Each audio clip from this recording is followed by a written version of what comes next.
ഹരേ കൃഷ്ണ. എല്ലാ ഭക്തജനങ്ങൾക്ക് സ്വാഗതം. അടിയൻ്റെ വിനീതമായ നമസ്കാരം. ക്ഷമിക്കണം, ഇൻ്റർനെറ്റിൻ്റെ കുറച്ച് ഫ്ലക്ച്വേഷൻ കാരണമായിരുന്നു ഇത്രയും ലേറ്റായത്. നമുക്ക് സത്സംഗം ആരംഭിക്കാം. ഓം നമോ ഭഗവതേ വാസുദേവായ. ഓം നമോ ഭഗവതേ വാസുദേവായ. ഓം നമോ ഭഗവതേ വാസുദേവായ.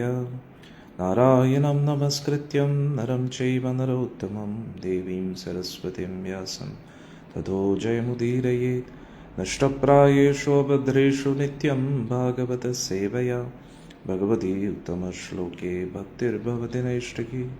കൃഷ്ണായ വാസുദേവായ ദേവകീ നന്ദനായ ച നന്ദഗോപകുമാരായ ഗോവിന്ദായ നമോ നമഃ. ഓം അജ്ഞാനതിമിരന്ധസ്യ ജ്ഞാനാഞ്ജനശലാഖായ ചക്ഷുരുന്മിലിതം യേന തസ്മൈ ശ്രീഗുരുവേ നമഃ. ശ്രീചൈതന്യമനോഭീഷ്ടം സ്ഥാപിതം യേന ഭൂതലേ സ്വയം രൂപകഥാ മഹ്യം ദദാതി സ്വപദാന്തികം. വന്ദേഹം ശ്രീഗുരോം ശ്രീയുതാപദകമലം ശ്രീഗുരും വൈഷ്ണവാംശ്ച ശ്രീരൂപം സാഗ്രജാതം സഹഗണ രഘുനാഥാന്വിതം തം സജീവം സാദ്വൈതം സാവധൂതം പരിജനാസഹിതം കൃഷ്ണചൈതന്യദേവം ശ്രീരാധാ കൃഷ്ണപാദാൻ സഹഗണലളിതാ ശ്രീവിശാഖാന്വിതംശ്ച. നമോ വിഷ്ണുപാദായ കൃഷ്ണപൃഷ്ഠായ ഭൂതലേ ശ്രീമതേ ജയപതാകസ്വാമിനിതി നാമിനെ നമാചാര്യപാദായ നിതായ കൃപപ്രദായിനി ഗൗരഗതാദാമതായ നഗരഗ്രാമതാരിണി. നമോ വിഷ്ണുപാദായ കൃഷ്ണപൃഷ്ഠായ ഭൂതലേ ശ്രീമതേ ജയപതാകസ്വാമിനിതി നാമിനെ നമാചാര്യപാദായ നിതായ കൃപപ്രദായിനി ഗൗരകഥാദാമധായ നഗരഗ്രാമതാരിണി. നമോ വിഷ്ണുപാദായ കൃഷ്ണപൃഷ്ഠായ ഭൂതലേ ശ്രീമതേ ഭക്തിവേദാന്ത സ്വാമിനിതി നാമിനി നമസ്തേ സാരസ്വതേ ദേവേ ഗൗരവാണി പ്രചാരിണി നിർവിശേഷ ശൂന്യവാദി പാശ്ചാത്യദേശധാരിണി. നമോ വിഷ്ണുപാദായ കൃഷ്ണപൃഷ്ഠായ ഭൂതലേ ശ്രീമതേ ഭക്തിസിദ്ധാന്ത സരസ്വതീതി നാമിനി ശ്രീവാർഷഭാരവീ ദേവി ദൈതായ കൃപാബ്ദിയേ കൃഷ്ണസംബന്ധ വിജ്ഞാനാദായിനേ പ്രഭവേ നമഃ. മാധുര്യോജ്വല പ്രേമാഢ്യ ശ്രീരൂപാനുഗഭക്തിദ ശ്രീഗൗരകരുണാശക്തി വിഗ്രഹായ നമോസ്തുതേ. നമസ്തേ ഗൗരവാണി ശ്രീമൂർത്തേ ദീനതാരിണി രൂപാനുഗവൃതസിദ്ധാന്തദ്വന്ദ്വഹാരിണി. നമോ ഗൗരകിശോരായ സാക്ഷാത് വൈരാഗ്യമൂർത്തയേ വിപ്രദംബരസാംബോധി പാദാംബുജായ ദേ നമഃ. നമോ ഭക്തിവിനോദായ സച്ചിദാനന്ദനാമിനെ ഗൗരശക്തിസ്വരൂപായ രൂപാനുഗപരായ ദേ ഗൗരാവിർഭാവഭൂമൈസ്തം നിർദ്ദിഷ്ട സജ്ജനപ്രിയ വൈഷ്ണവ സർവഭൗമ ശ്രീജഗന്നാഥായ ദേ നമഃ. നമോ മഹാവദന്യായ കൃഷ്ണപ്രേമപ്രദായ ദേ കൃഷ്ണായ കൃഷ്ണചൈതന്യനാമിനെ ഗൗരത്വസേ നമഃ. പഞ്ചതത്വാത്മകം കൃഷ്ണം ഭക്തരൂപസ്വരൂപകം ഭക്താവതാരം ഭക്താഖ്യം നമാമി ഭക്തശക്തികം. വാഞ്ചാകൽപതരുഭ്യശ്ച കൃപാ സിന്ധുഭ്യേവ ച പതിതാനാം പാവനേഭ്യോ വൈഷ്ണവേഭ്യോ നമോ. ഹേ കൃഷ്ണ കരുണാ സിന്ധോ ദീനബന്ധോ ജഗത്പതേ ഗോപേശ ഗോപികാ കാന്ത രാധാകാന്ത നമോസ്തുതേ. ജയദാം സുരതോ ഭംഗോ അവമന്ദമതേർഗതി മത്സർവസ്വപാദാം ഭോജോ രാധാമദനമോ. ദിവ്യദ്വൃന്ദാരണ്യകൽപദ്രുമദ ശ്രീമദ് രത്നാകാര സിംഹാസനസ്ഥോ ശ്രീമദ് രാധാ ശ്രീലഗോവിന്ദദേവോ പ്രേഷ്ഠാലഭ്യ സേവ്യമാനോ സ്മരാമി. ശ്രീമൻരാസരസാരംഭീ വംശീബലത്തരസ്ഥിത കർഷൻവേണുസ്വനൈർഗോപിർഗോപീനാഥശ്രീസ്തുന തപ്തകാഞ്ചനഗൗരാംഗീ രാധേ വൃന്ദാവനേശ്വരീ വൃഷഭാനുസുതേ ദേവി പ്രണമാമി ഹരിപ്രിയേ പ്രണമാമി ഹരിപ്രിയേ പ്രണമാമി ഹരിപ്രിയേ. जय श्री कृष्ण चैतन्य प्रभु नित्यानंद श्री अद्वैत गदाधर श्रीवासदि गौरभक्तवृंद. जय श्री कृष्ण चैतन्य प्रभु नित्यानंद श्री अद्वैत गदाधर श्रीवासदि गौरभक्तवृंद. हरे कृष्ण कृष्ण कृष्ण हरे हरे हरे राम राम राम हरे हरे. हरे कृष्ण कृष्ण कृष्ण हरे हरे राम राम राम हरे हरे. हरे कृष्ण कृष्ण कृष्ण हरे हरे हरे राम राम हरे हरे. मुखं करोति वाचालं भङ्गं लङ्घयते गिरिं यत्कृपातमहं वन्दे श्रीगुरुं दीनतारिणं परमानन्दमाधवं श्रीचैतन्यमीश्वरं. हरि ओം തത്സത്. ഹരേ കൃഷ്ണ. നമുക്ക് ചർച്ച ആരംഭിക്കാം. ഇന്ന് രാവിലെ ഇൻ്റർനെറ്റിൻ്റെ കുറച്ച് പ്രശ്നമായിരുന്നു. അതായിരുന്നു സത്സംഗം എടുക്കാൻ വൈകിയത് ക്ഷമിക്കണം.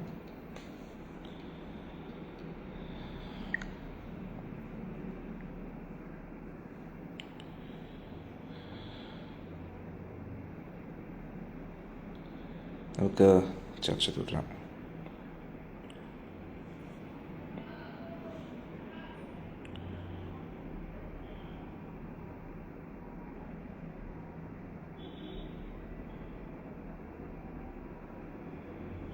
കഴിഞ്ഞ സത്സംഗത്തിൽ സ്വയംഭൂ മനു കർദമ പ്രജാപതിയെ സ്തുതിക്കുകയാണ്. അദ്ദേഹം പറയുകയാണ്, അങ്ങാണ് യഥാർത്ഥത്തിൽ ശ്രേഷ്ഠൻ എന്നുള്ള രീതിയിൽ പറയുകയാണ്. അന്നേരം ഞാൻ ഇന്നലെ അതിനെക്കുറിച്ച് ഡീറ്റെയിൽ ആയിട്ട് പറഞ്ഞിരുന്നു. ഭക്തരെപ്പോഴും തമ്മിൽ ഒരു എന്താ പറയുന്ന ഒരു ബഹുമാനം കാണും. അവരൊരിക്കലും സ്വന്തം കാര്യമല്ല ചിന്തിക്കുന്നത്, എല്ലാവരെയും ബഹുമാനിക്കുന്ന ഒരു പ്രവണതയായിരിക്കും. പൊതുവേ നമ്മളാണ് ഏറ്റവും ശ്രേഷ്ഠമെന്ന് ചിന്തിക്കുന്നു. പക്ഷേ ഒരു ഭക്തിയിൽ നമ്മൾ പുരോഗമിക്കുന്നതിനനുസരിച്ച് നമുക്ക് ഭഗവാൻ എത്രത്തോളം ശ്രേഷ്ഠനാണ്, ഭഗവാന്റെ ഭക്തർ എത്രത്തോളം ശ്രേഷ്ഠരാണ് എന്നീ ചിന്തകളാണ് നമ്മുടെ ഉള്ളിൽ വരുന്നത്. കാരണം ഇത് ആത്മീയ ഗുണങ്ങളാണ്. ആത്മാവാണ് നമ്മളെല്ലാവരും. നമ്മൾ ഈ ശരീരമായിട്ട് കണക്റ്റഡായിട്ടിരിക്കുമ്പോൾ ഈ ഭൗതിക ഗുണങ്ങൾ നമ്മളെ ബാധിക്കും. അതിന് ശ്രീല പ്രഭുപാദ്ജി നൽകുന്നൊരു ഉദാഹരണം, മഴ പെയ്യുന്ന സമയത്ത് ആ മഴ തുള്ളികൾ വളരെ പരിശുദ്ധമാണ്. പക്ഷെ അത് ചെളിയിൽ വീഴുമ്പോഴാണ് അത് അശുദ്ധമാവുന്നത്. അത് പിന്നെ നമുക്ക് കുടിക്കാൻ യോഗ്യമല്ലാതെ, കാരണം ചെളിയെല്ലാം കൂടെ അത് മിക്സ് ആവുന്നു. അതേപോലെ നമ്മുടെ ബോധം, ശരീരമായിട്ട് നമ്മൾ ഈ ആത്മാവ് കണക്റ്റഡ് ആയിട്ടിരിക്കുമ്പോൾ നമ്മുടെ ബോധം മലിനമാകുന്നു. ഈ ലോകവുമായിട്ട് ബന്ധപ്പെട്ട, അതായത് 2020, 2021 കാലഘട്ടങ്ങളിൽ, നമ്മുടെ 22 ഇങ്ങനെ 23 വരെ ഏകദേശം ഈ കൊറോണ വൈറസിൻ്റെ ആ സമയത്ത് നമ്മൾ വളരെ എല്ലാവരും ഒരുപാട് പ്രശ്നത്തിലായിരുന്നു ആ സമയത്ത്, അല്ലേ? അന്നേരം ആ സമയത്ത് നമ്മൾ ഈ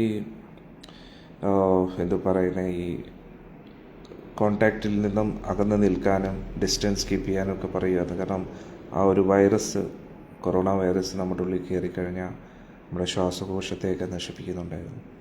അന്നേരം അതേപോലെ നമ്മളൊരു ഭൗതികമായിട്ടുള്ള ആ ഒരു കാര്യങ്ങളൊക്കെ, ഭൗതികമായിട്ടുള്ള വിഷയങ്ങൾ, അതൊന്നും നമ്മുടെ ബോധത്തെ മലിനമാക്കാതെ നമ്മൾ ശ്രദ്ധിക്കണം.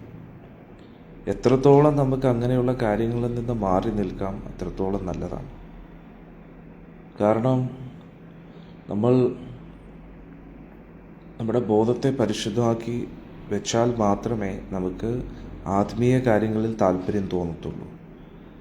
നമ്മൾ സത്വഗുണത്തിൽ പ്രത്യേകിച്ച് സ്ഥിതി ചെയ്തില്ല എങ്കിൽ രജോ ഗുണത്തിലും തമോ ഗുണത്തിലുള്ള അങ്ങനെയുള്ള വിഷയങ്ങളിലാണ് നമ്മൾ കൂടുതലും നമ്മുടെ ഇന്ദ്രിയങ്ങളെ എൻഗേജ് ചെയ്യിപ്പിക്കുന്നത്, വ്യാപൃതരാക്കി നിർത്തുന്നതെങ്കിൽ, മഗ്നമാക്കുന്നതെങ്കിൽ, ഇന്ദ്രിയങ്ങളെ, നമ്മുടെ മനസ്സിനെയൊക്കെ അങ്ങനെയുള്ള കാര്യങ്ങളിലാകുമ്പോൾ എന്തു പറ്റും? നമ്മുടെ ബോധം ആ രീതിയിലായിപ്പോവും, നമ്മുടെ തീരുമാനങ്ങൾ അങ്ങനെയായിപ്പോവും,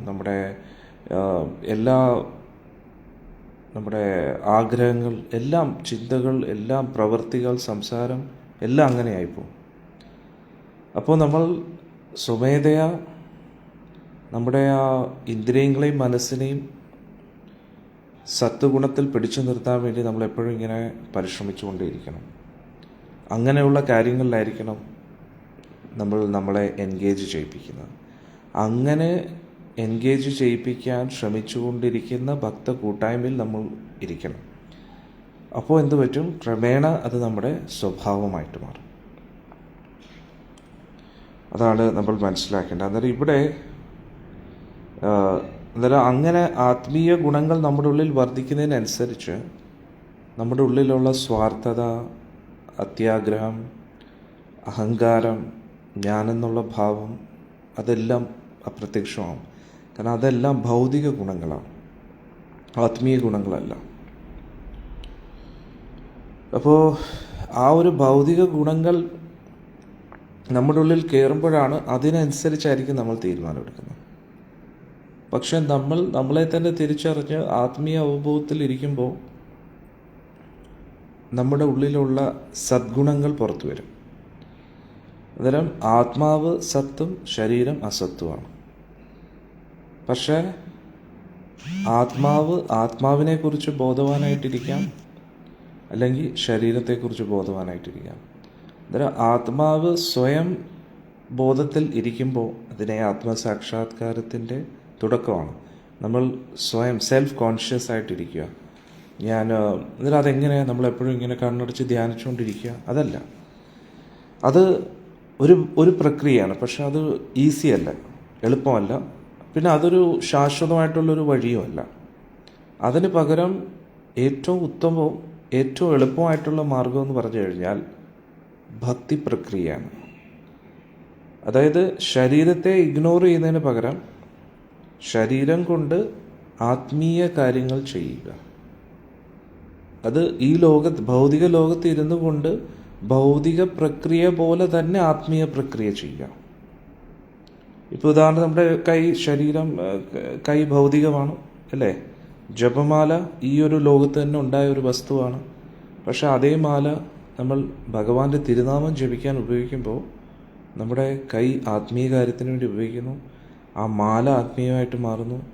പിന്നെ നമ്മുടെ ബോധം, നമ്മുടെ മനസ്സ്, അങ്ങനെ മാത്രമേ നമുക്ക് ഇതിൽ നിന്ന് ഊരാൻ കഴിയൂ. അല്ലാതെ നമ്മൾ ഈ ലോകത്തിലുള്ള എല്ലാം ഭൗതികമാണെന്ന് പറഞ്ഞ് നമ്മൾ ഒരു കാര്യവും ചെയ്യാതെ നമുക്ക് ഇരിക്കാൻ കഴിയില്ല. കാരണം എന്താ? നമ്മുടെ ശരീരത്തെ നിയന്ത്രിക്കാനുള്ള ആ ഒരു അവസ്ഥയിലേക്ക് നമ്മൾ എത്തിയിട്ടില്ല. ഇനി എത്തിയാലും, ആ ഒരു കഴിവ് നമ്മൾ നേടിയെടുത്താലും, നമ്മൾ നമ്മുടെ ശ്വാസത്തെ എത്ര നാൾ പിടിച്ചു നിർത്തും? ശ്വാസം എടുക്കണ്ടേ? ശ്വാസം എടുത്തു കഴിഞ്ഞാൽ ഭക്ഷണം കഴിക്കേണ്ടി വരും, വെള്ളം കുടിക്കേണ്ടി വരും. ശ്വാസത്തെ പിടിച്ചു നിർത്തുന്നവരെ നമുക്ക് എങ്ങനെയെങ്കിലുമൊക്കെ എഴുതാൻ. പക്ഷെ ശ്വാസത്തെ പിടിച്ചു നിർത്താൻ തന്നെ ബുദ്ധിമുട്ടാണ് അല്ലേ? അന്നേരം ശ്വാസം മുട്ടി പിന്നെ നമുക്ക് ഫോഴ്സിബിളി നമ്മൾ ശരീരത്തിൽ നിന്നും ആത്മാവ് ഇങ്ങനെ ഒരു വിമിഷ്ട അവസ്ഥയിലെത്തും. അന്നേരം ആത്മാവിന് ഇതിനകത്ത് തന്നെ തുടരാൻ താല്പര്യമുണ്ട്. അന്നേരം നമ്മൾ ആ ഒരു നിയന്ത്രിക്കുന്ന അവസ്ഥയിൽ എത്തിക്കഴിഞ്ഞാലും ആത്മാവ് ഇതിൽ നിന്ന് പുറത്തു പോയാലും ശരീരം വേണം ആത്മാവിന്. കാരണം ആത്മാവിൻ്റെ ഉള്ളിൽ ഈ ലോകമായിട്ട് ബന്ധപ്പെട്ട ആഗ്രഹങ്ങളും ചിന്തകളും ഒന്നും പോയിട്ടുമില്ല. അതുകൊണ്ട് പൂർണ്ണമായിട്ട് നമ്മൾ രക്ഷപ്പെടത്തില്ല അങ്ങനെ ഒരു പ്രക്രിയയിലൂടെ. അതുകൊണ്ടാണ് വലിയ യോഗികളൊക്കെ ഒരുപാട് കാലം അവരുടെ ഇന്ദ്രിയങ്ങളെയൊക്കെ നിയന്ത്രിച്ച് മനസ്സിനെയൊക്കെ നിയന്ത്രിച്ച് ഇങ്ങനെ വെച്ചാലും അവരുടെ ഉള്ളിൻ്റെ ഉള്ളിൽ നിന്ന് പൂർണ്ണമായിട്ടും ഈ ഭൗതികതയിൽ നിന്നും പുറത്തു വരാത്തതുകൊണ്ട് അവർക്ക് ഈ ലോകത്തിൽ നിന്നും പൂർണ്ണമായിട്ട് രക്ഷപ്പെടാൻ കഴിയുന്നില്ല. അതാണ് നമ്മൾ മനസ്സിലാക്കേണ്ടത്. അതുകൊണ്ട് നമ്മൾ എന്താ ചെയ്യേണ്ടത്? നമ്മൾ ഈ ശരീരത്തെയും മനസ്സിനെയും ഭഗവാന്റെ സേവനത്തിന് വേണ്ടി സമർപ്പിക്കുക എന്നതാണ് നമ്മൾ ചെയ്യേണ്ടത്. ഓക്കെ, നമുക്ക് ചർച്ച തുടരാം.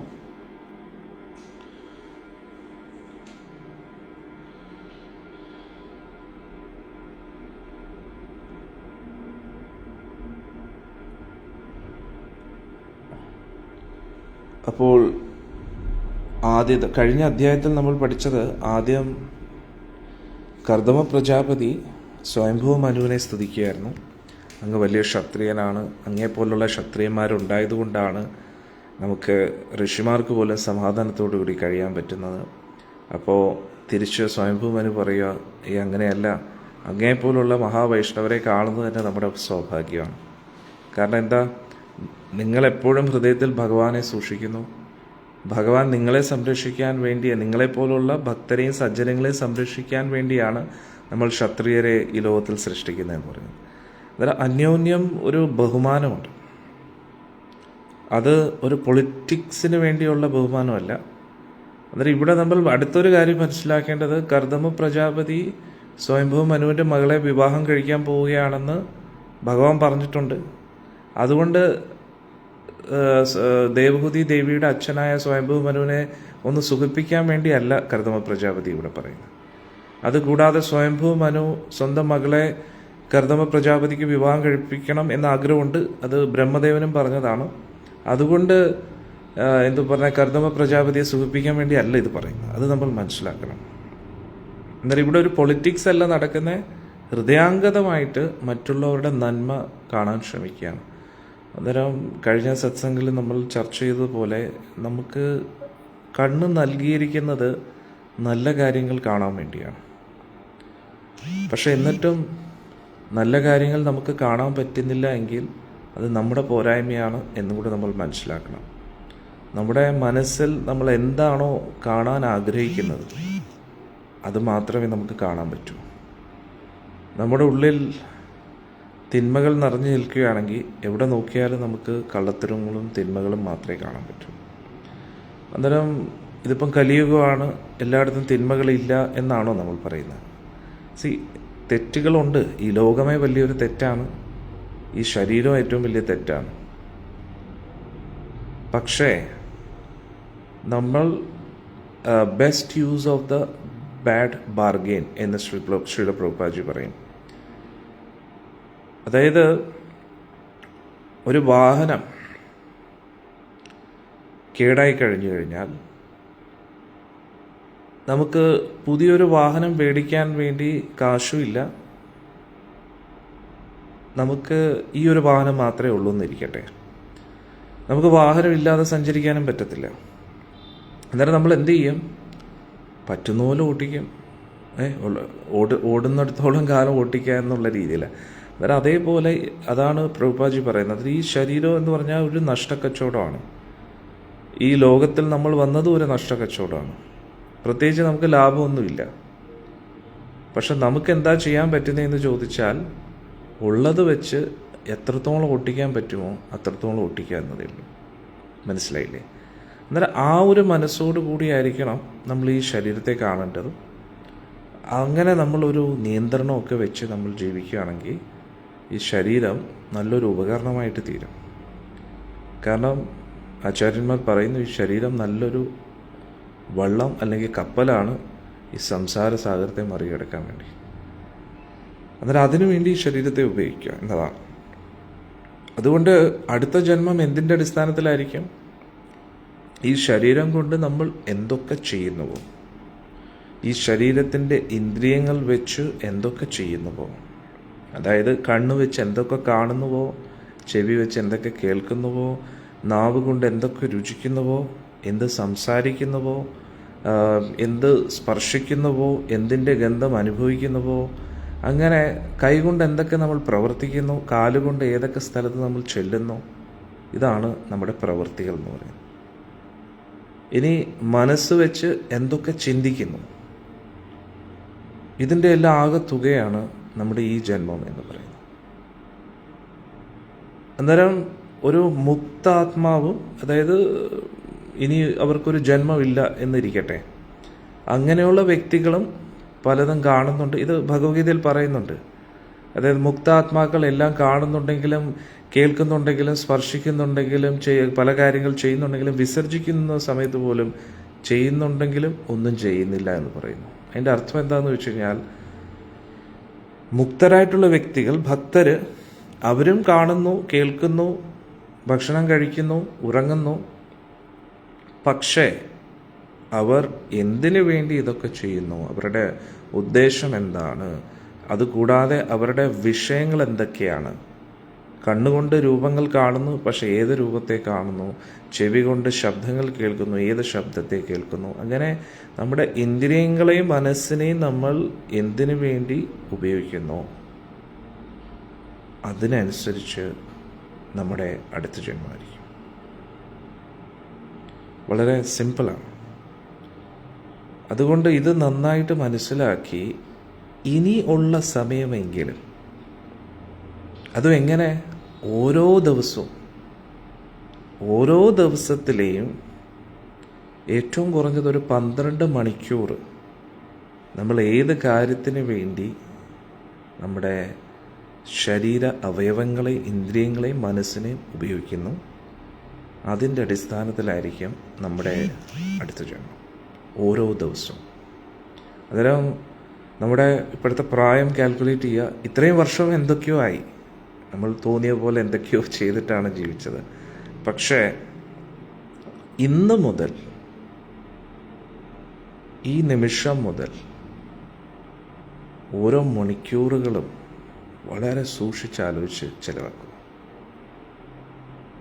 ഈ സമയം എന്ന് പറഞ്ഞു കഴിഞ്ഞാൽ ടൈം ഈസ് മണി എന്ന് പറയുന്നത്, അതേപോലെ ഈ സമയം വളരെ ഇമ്പോർട്ടൻ്റ് ആണ്. ഭഗവാൻ നല്ലൊരു അവസരമാണ് നൽകുന്നത്. അന്നേരം ഇനി നമ്മൾ ഇതൊന്നും കേൾക്കാതെ, അത്ര സീരിയസ് ആയിട്ട് എടുക്കാതെ, ഈ ലോകത്തുള്ള പല കാര്യങ്ങൾ ചെയ്യാൻ വേണ്ടി തന്നെ നമ്മുടെ സമയം ചെലവഴിക്കുകയാണെങ്കിൽ ഭഗവാന് പ്രത്യേകിച്ച് പരാതിയൊന്നുമില്ല. ഭഗവാന് വിഷമം ഉണ്ടാവും തീർച്ചയായിട്ടും. സ്വന്തം മക്കൾ വഴി തെറ്റുമ്പോൾ എങ്ങനെയാണോ അതേപോലെ. അന്നേരം ഭഗവാൻ എന്തോ സ്വാർത്ഥരാണോ? നമ്മുടെ കുട്ടികൾക്ക് ഒരു സന്തോഷമൊന്നും തരാതെ നമ്മളോടൊരു ഒരു സാഡിസ്റ്റായിട്ടുള്ള, നമ്മളെ ടോർച്ചർ ചെയ്ത് നമുക്കൊരു സമാധാനം തരാത്തൊരു അച്ഛനെ പോലെയാണോ? അല്ല. യഥാർത്ഥത്തിൽ നമ്മൾ അദ്ദേഹത്തിൻ്റെ അംശമാണ്. അന്നേരം അംശം എന്തിൻ്റെ അംശമാണോ ആ അദ്ദേഹത്തിന് വേണ്ടിയല്ലേ നമ്മൾ എല്ലാ കാര്യങ്ങളും ചെയ്യേണ്ടത്. ഇപ്പോൾ ഒരു മുതലാളി, ഒരു തൊഴിലാളിക്ക് സന്തോഷം എപ്പോഴാണ് മുതലാളിയെ സന്തോഷിപ്പിക്കുക. ഇവിടെ ഞാൻ ക്യാപിറ്റലിസവും കമ്മ്യൂണിസവും അല്ല പറയുന്നത്.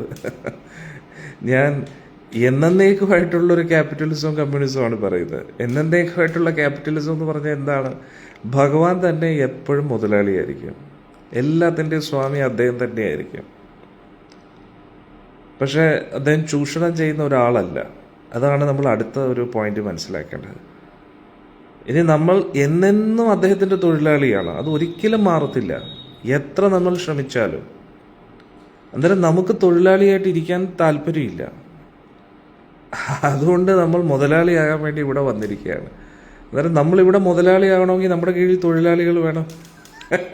അന്നേരം കുറേ തൊഴിലാളികളെ കൊണ്ടുവരും. അവർ നമ്മളെന്ത് ഭഗവാനോട് കാണിച്ചു അത് തന്നെ അവർ നമ്മളോട് കാണിക്കുക. അവരും മുതലാളിയാകാൻ ശ്രമിച്ചുകൊണ്ടിരിക്കും. അതാണ് ഈ ലോകത്ത് നടക്കുന്നത്. എല്ലാവർക്കും മുതലാളിയാകണം, എല്ലാവർക്കും. കാരണം എന്താ? നമ്മൾ ഇതേ സ്വഭാവം തന്നെയാണ് ഭഗവാനോട് കാണിച്ചത്. ഓക്കെ, കുഴപ്പമില്ല, എല്ലാവർക്കും അവരവരുടേതായിട്ടുള്ള ജീവിതം ജീവിക്കേണ്ടി വരും. പക്ഷേ തൊഴിലാളികളായിട്ട് നിൽക്കണ്ടേ? അല്ലേ? ആരെങ്കിലുമൊക്കെ തൊഴിലാളികൾ. അന്നേരം ഞാനിവിടെ ഒരിക്കലും പണ്ട് കാലത്ത് മുതലാളികൾ ചൂഷണം ചെയ്ത് പിന്നെ അതിൽ നിന്ന് കമ്മ്യൂണിസം ഉടലെടുത്തു, അതിനെക്കുറിച്ചല്ല ഞാനിവിടെ പറയുന്നത്. അതായത് ഇതിനപ്പുറത്തായിട്ട് ഒരു ശാശ്വതമായിട്ടുള്ള ആനന്ദമായിട്ടുള്ള ഒരു ജീവിതമുണ്ട്. അങ്ങനെ ഒരു മുതലാളിയും കിട്ടത്തില്ല, അങ്ങനെ ആ ലോകത്തുള്ള തൊഴിലാളികളെ പോലെ എങ്ങും കിട്ടത്തുമില്ല. ഇത് നമുക്ക് മനസ്സിലാക്കാൻ വേണ്ടി ഞാൻ പറഞ്ഞു തരുന്നത്. അന്നേരം ശ്രീല പ്രഭുപാദജി വിദേശ രാജ്യങ്ങളിൽ പോയി, പ്രത്യേകിച്ച് പ്രഭുപാദജിയുടെ ഗ്രന്ഥങ്ങളിലൂടെയൊക്കെ we are servant of the servant of the servant of the servant of the servant of Krishna എന്ന് പറഞ്ഞു. നമ്മൾ ഭഗവാന്റെ സേവകരുടെ സേവകരുടെ സേവകരുടെ സേവകരുടെ സേവകരുടെ സേവകരുടെ സേവകരാണെന്ന് പറഞ്ഞു. അന്നേരം പ്രഭുപാദജി ബ്രില്യൻ്റ് അല്ലേ? അതുകൊണ്ട് പ്രഭുപാദജിക്ക് ആ പാശ്ചാത്യ ദേശത്തിലെ ആൾക്കാരുടെ ആ ബോധം മനസ്സൊക്കെ മനസ്സിലാക്കി പറഞ്ഞ്, when I say servant, don't think of the servant of this material world. അന്നേരം പ്രഭുപാദജി പറഞ്ഞു, ഞാൻ സേവകൻ എന്ന വാക്ക് ഉപയോഗിക്കുമ്പോൾ ഈ ലോകത്തുള്ള സേവകരെ കുറിച്ചല്ല നിങ്ങൾ ചിന്തിക്കേണ്ടത്, ഇറ്റ്സ് എ ബ്ലിസ്ഫുൾ എക്സ്പീരിയൻസ് എന്ന് പ്രഭുപാദജി പറയുന്നു. അന്നേരം ഭഗവാന്റെ സേവകനാകുക, അന്നേരം കാരണം അന്നത്തെ കാലത്തൊക്കെ അടിമത്വം, അതായത് ആഫ്രിക്കക്കാരെയൊക്കെ വലിയ അടിമകളായിട്ട് ട്രീറ്റ് ചെയ്യുന്ന, ഇന്ത്യക്കാരെയൊക്കെ വിദേശികളൊക്കെ അടിമകളെ പോലെ ട്രീറ്റ് ചെയ്യുന്ന ഒരു സമയമാണ്. അന്നേരം നമ്മൾ ദാസനാവൂ സേവകനാവൂ എന്ന് പറഞ്ഞാൽ അതൊരു കുറച്ചിലായിരുന്നു ആക്ച്വലി. ഇപ്പോൾ നമ്മൾ ഇൻഡിപെൻഡൻ്റ് ആയി ഇപ്പോഴും അടിമയാകാനാണോ പറയുന്നതെന്ന് വെച്ചാൽ, അന്നേരം പ്രഭുപാദജി പറയുന്നു, നമ്മൾ ഭഗവാന്റെ ആ സേവകനാകുമ്പോൾ ഈ ലോകത്ത് നമ്മളെ ചൂഷണം ചെയ്യപ്പെട്ടതുപോലെയല്ല, ആ ഒരു എക്സ്പീരിയൻസ് വളരെ ആനന്ദകരമാണെന്ന് പറയുന്നു. കാരണം എന്തുകൊണ്ട്? നമ്മുടെ മുതലാളി അങ്ങനെ ചൂഷണം ചെയ്യുന്ന ആളല്ല. മനസ്സിലായില്ലേ? അന്നേരം ഭഗവാൻ വളരെ കാരുണ്യമുള്ള ആളാണ്. ഇപ്പോൾ ഉദാഹരണത്തിന് നോക്കിക്കോളൂ, മുതലാളിമാർ തൊഴിലാളികളുടെ കാര്യങ്ങൾ എപ്പോഴായിരിക്കും നോക്കുന്നത്? അവർ പറയുന്നത് കേട്ട് അവരുടെ കീഴിൽ അവരുടെ സന്തോഷത്തിന് വേണ്ടി പ്രവർത്തിക്കുമ്പോൾ മാത്രമാണ്. പക്ഷെ ഭഗവാന്റെ കാര്യം നോക്കണേ. ഭഗവാനെ വിട്ട് നമ്മൾ നമ്മുടേതായിട്ടുള്ള രീതിയിൽ ജീവിക്കുമ്പോഴും നമ്മുടെ എല്ലാ ആഗ്രഹങ്ങളെയും പൂർത്തീകരിക്കാൻ വേണ്ടി ഭഗവാൻ എല്ലാ അവസരങ്ങളും തരികയാണ് അനന്തകാലത്തോളം. നമുക്ക് അദ്ദേഹത്തെ കാണാൻ താല്പര്യമില്ല, അതുകൊണ്ട് അദ്ദേഹം നമ്മുടെ മുമ്പിൽ വരുന്നില്ല. നമുക്ക് അദ്ദേഹത്തെക്കുറിച്ച് കേൾക്കാൻ താല്പര്യമില്ല, അതുകൊണ്ട് അദ്ദേഹം ഒന്നും പറയാൻ വരുന്നില്ല. അതിലൊന്ന് ആലോചിച്ചു നോക്കൂ, ഭഗവാൻ എത്ര കാരുണ്യമുള്ള ആളാണ്. അതായത് നമുക്ക് അദ്ദേഹത്തിനോട് ഒരു സ്നേഹവും ഇല്ല, പക്ഷെ അദ്ദേഹത്തിന് നമ്മളോട് വലിയ സ്നേഹമാണ്. അദ്ദേഹം ഒരു മുതലാളിയെ പോലെയല്ല ഇരിക്കുന്നത്, അദ്ദേഹം അച്ഛനെ പോലെയും. ഈ ലോകത്ത് ഒരു അച്ഛനും ഒരു അമ്മയ്ക്കും മക്കളെ ഇത്രയും സ്നേഹിക്കാൻ പറ്റത്തില്ല. അത്രയ്ക്ക് ഭഗവാനും ശ്രീമതി രാധാറാണിക്കും നമ്മളോട് എല്ലാവരോടും സ്നേഹമുണ്ടെന്നുണ്ട്. അതാണ് നമ്മൾ മനസ്സിലാക്കേണ്ടത്. അതുകൊണ്ട് നമ്മൾ ചിലപ്പം പറയും, ശരി, ഞാൻ ഭഗവാനെ സ്വാമിയായിട്ട് അംഗീകരിച്ചു, പക്ഷെ വേറെ ആരുടെയും തൊഴിലാളി ഞാനാവത്തില്ലെന്ന് പറഞ്ഞു. അങ്ങനെ നടക്കത്തില്ല. നമ്മൾ ഭഗവാന്റെ സേവകരാകുക എന്ന് പറഞ്ഞു കഴിഞ്ഞാൽ ഭക്തരുടെ സേവകരാവുക അതാണ് ഏറ്റവും ഇമ്പോർട്ടൻ്റ്. ഭക്ത കൂട്ടായ്മയിൽ നമ്മൾ നിന്നുകൊണ്ട് എല്ലാവരുടെയും സേവകരായിട്ടിരിക്കണം. നമ്മൾ ബോസ് അല്ല, നമ്മൾ ദാസാണ്. നമ്മൾ ബോസ് ആകാൻ ശ്രമിക്കരുത്. നമ്മളെല്ലാവരും സേവകരാണ്. അന്നേരം നമ്മൾ ബോസ് ആകാൻ ശ്രമിക്കുമ്പോഴാണ് ഈ പ്രശ്നങ്ങളെല്ലാം ഉണ്ടാകുന്നത്. നമുക്ക് ബോസ് ഒരിക്കലും ആകാൻ കഴിയില്ല. നമ്മൾ എന്നേക്കുമായിട്ട് സേവകരാണ്. ഭഗവാന്റെയും ഭക്തരുടെയും ഭക്തിയിൽ ഇനിയും പുരോഗമിച്ചു കഴിയുമ്പോൾ എന്തുവാണ്, ഈ ലോകത്തിൻ്റെ തന്നെ സേവകരായിട്ട് മാറും, എല്ലാ ജീവജാലങ്ങളുടെയും സേവകരായിട്ട് മാറും. അതൊക്കെയെന്ന് പറഞ്ഞാൽ നമുക്ക് ചിന്തിക്കാൻ പോലും പറ്റാത്തൊരു തലമാണ്. ചൈതന്യ ചരിതാമൃതത്തിൽ ചൈതന്യ മഹാപ്രഭുവിൻ്റെ ഒരു പാർശ്വത്തിനുണ്ട്. അദ്ദേഹത്തിൻ്റെ ദേഹം മുഴുവൻ പല വ്രണങ്ങൾ വന്ന് അത് പൊട്ടി ഒഴുകി അതിലൊക്കെ പുഴുക്കളൊക്കെ ഇങ്ങനെ വരാൻ തുടങ്ങി. മനസ്സിലായില്ലേ? അതിൽ നിന്നിങ്ങനെ അളിഞ്ഞിങ്ങനെ അതിൽ നിന്നെല്ലാം ഇങ്ങനെ പഴുപ്പും ഇതൊക്കെ വെള്ളമൊക്കെ ഇങ്ങനെ ഒഴുകിക്കൊണ്ടിരിക്കുകയായിരുന്നു. അതിൽ നിന്ന് ദുർഗന്ധവും വരികയാണ്. അത് കാരണം പല പല ജീവികളും പുഴുക്കളും ഒക്കെ ദേഹമാസകലം വന്ന് അവരുടെ നിത്യസ്ഥലമാക്കി മാറ്റിയിരുന്നു. എന്നിട്ടൊന്ന് ആലോചിച്ച് നോക്കൂ, നമ്മുടെ ദേഹത്ത് അല്ലേ എന്തെങ്കിലുമൊക്കെ ഒരു പ്രാണി വന്ന്, ഒരു ഈച്ചയാണെങ്കിലും കൊതുവാണെങ്കിലും ഒക്കെ വന്നു കഴിഞ്ഞാൽ നമുക്ക് എത്ര അരോചകത്വമായിരിക്കും അല്ലേ? നമ്മുടെ ഫുൾ ഫോക്കസ് അതിലോട്ട് പോകും. ഒരു ഉറുമ്പാണെങ്കിൽ പോലും ഇത് ശരീരം, ഇത് എൻ്റെ പ്രോപ്പർട്ടി ഇങ്ങനെ നമുക്ക് തോന്നും അല്ലേ? സ്വാഭാവികമായിട്ടും നമുക്ക് എല്ലാവർക്കും തോന്നും. പക്ഷേ ഈ ഒരു ഭക്തന്റെ ആ ഒരു തലം നോക്കണേ, ദേഹമാസകലം പുഴുക്കളെ കൊണ്ട് നിറഞ്ഞിരിക്കുകയാണ്. തല മുതൽ കാല് വരെ പുഴുക്കളെ കൊണ്ട് നിറഞ്ഞിരിക്കുകയാണ്. എന്നിട്ട് ഇദ്ദേഹം വഴി കൂടെ ഇങ്ങനെ പോകുന്ന സമയത്ത് അതിൽ നിന്ന് കുറച്ച് പുഴുക്കൾ, ക്ഷമിക്കണം, ആ ഭക്തന്റെ പേര് ഇടയും വിട്ടുപോയി, നോക്കിയെടുക്കാം. അന്നേരം ദേഹം മുഴുവൻ പുഴുക്കളാണ്. അന്നേരം അതിൽ നിന്ന് കുറച്ച് പുഴുക്കൾ താഴെ വീണപ്പോഴത്തേക്ക് അദ്ദേഹം ആ പുഴുക്കളെ എടുത്തിട്ട് വീണ്ടും ശരീരത്തിൽ വയ്ക്കുകയാണ്. ഹരേ കൃഷ്ണ. അപ്പോഴേക്കും കുറച്ച് പേര് ചോദിക്കുകയാണ്, അങ്ങ് എന്താണ് ഇത് ചെയ്തുകൊണ്ടിരിക്കുന്നത്? അങ്ങ് ഇത്രയും ബുദ്ധിമുട്ടിക്കൊണ്ടിരിക്കുകയാണ്, പുഴുക്കളെല്ലാം അങ്ങ് ഇത്രയും ബുദ്ധിമുട്ടിച്ചുകൊണ്ടിരിക്കുകയാണ്. അതൊന്ന് ആലോചിച്ച് നോക്കൂ. ഒരു വ്യക്തിയെ സംബന്ധിച്ചിടത്തോളം ആ വ്യക്തിക്ക് ഏറ്റവും പ്രിയപ്പെട്ട വസ്തു എന്താണ്? ശരീരമാണ്. നമ്മൾ എന്തുമാത്രം ശരീരത്തെ സ്നേഹിക്കുന്നു, നമ്മൾ എത്രത്തോളം നമ്മുടെ ഭക്ഷണത്തെക്കുറിച്ച് ശ്രദ്ധിക്കുന്നു, നമുക്ക് എന്തെങ്കിലും ഒരു പ്രശ്നം, ആരോഗ്യ പ്രശ്നങ്ങളുണ്ടായി എന്തുമാത്രം ടെൻഷൻ അടിക്കുന്നു. നമ്മൾ ഏറ്റവും കൂടുതൽ സ്നേഹിക്കുന്ന ഈ ശരീരത്തെയാണ്.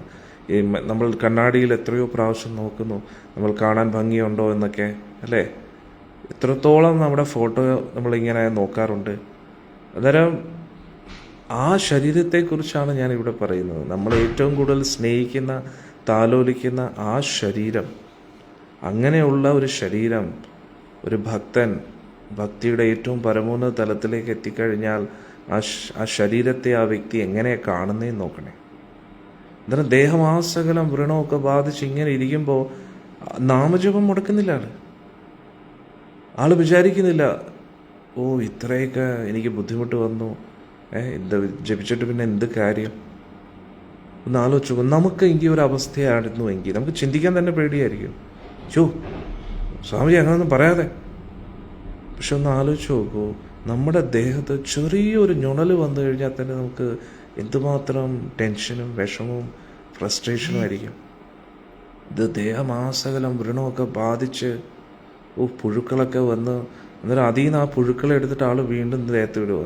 അന്നേരം കുറച്ച് ഭക്തർ ചോദിച്ചു, എന്താ ഈ ചെയ്തുകൊണ്ടിരിക്കുന്നതെന്ന് പറയുമ്പോൾ പറയുക, ഈ പുഴുക്കൾക്ക് ഈ ശരീരം കൊണ്ട് പ്രത്യേകിച്ച് ആർക്കും ഒരു ഉപയോഗമില്ല, ഒരു ഉപകാരമില്ല. അദ്ദേഹം പറയുക, എനിക്ക് ഭഗവാന് വേണ്ടി സേവനങ്ങളൊന്നും ചെയ്യാൻ പറ്റുന്നില്ല. അന്നേരം ഏറ്റവും കുറഞ്ഞ പക്ഷം ഈ പുഴുക്കൾക്ക് ആഹാരമായിട്ടെങ്കിലും ഈ ശരീരം വരട്ടെ. ഹരേ കൃഷ്ണ. നാരായണ. എന്തുവല്ലേ, കോടിക്കോടി പ്രണാമങ്ങൾ ആ ഭക്തന്റെ തൃപ്പാദങ്ങൾ. എന്തുവാ അത് അല്ലേ?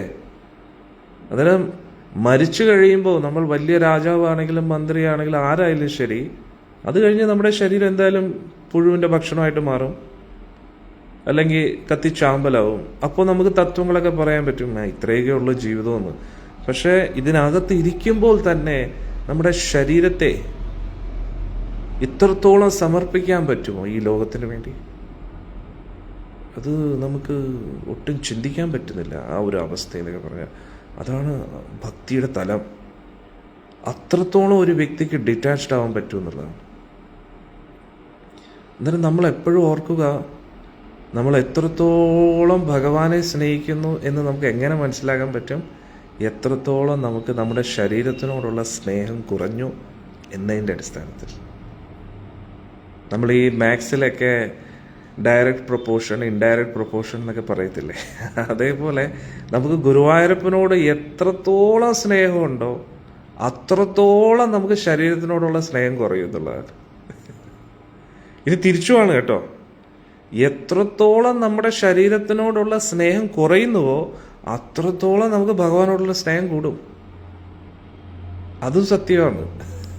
ഇപ്പം ശുകദേവ ഗോസ്വാമി വസ്ത്രം പോലും ഇല്ലാതെ ഇരിക്കുകയാണ്. കാരണം അദ്ദേഹത്തിന് ശരീരത്തിനോട് ഒരു താല്പര്യമില്ല. ശരീരത്തെ പോലും അദ്ദേഹം വസ്ത്രമായിട്ട് കാണുകയാണ്. മുകളിൽ ആകാശം, താഴെ ഭൂമി എന്നുള്ള രീതിയിൽ അങ്ങനെ അങ്ങ് നടക്കുകയാണ്. ഭഗവത് ചിന്തകളിലും ഭഗവത് ബോധത്തിലും അങ്ങ് ഇരിക്കുകയാണ്. നമ്മളും വസ്ത്രമില്ലാതെ നടക്കണമെന്നല്ല അടിയൻ പറയുന്നത്. നമ്മൾ ഇപ്പോൾ ശരീരത്തിൻ്റെ അറ്റാച്ച്മെൻറ്റ്സ് അതിൽ നിന്ന് നമ്മൾ പുറത്തു വരണം. അത് നമ്മൾ പ്രാക്ടീസ് ചെയ്തേ പറ്റൂ. കാരണം അൾട്ടിമേറ്റ് റിയാലിറ്റി എന്ന് പറഞ്ഞാൽ എന്താ? ഈ ശരീരം നമ്മളല്ല. ഈ ശരീരത്തെ നമ്മൾ ഉപേക്ഷിച്ചേ പറ്റൂ. ആ ഒരു റിയാലിറ്റി നമ്മൾ ഒരിക്കലും മറന്നു പോകരുത്. ആചാര്യന്മാർ പറയുന്നത്,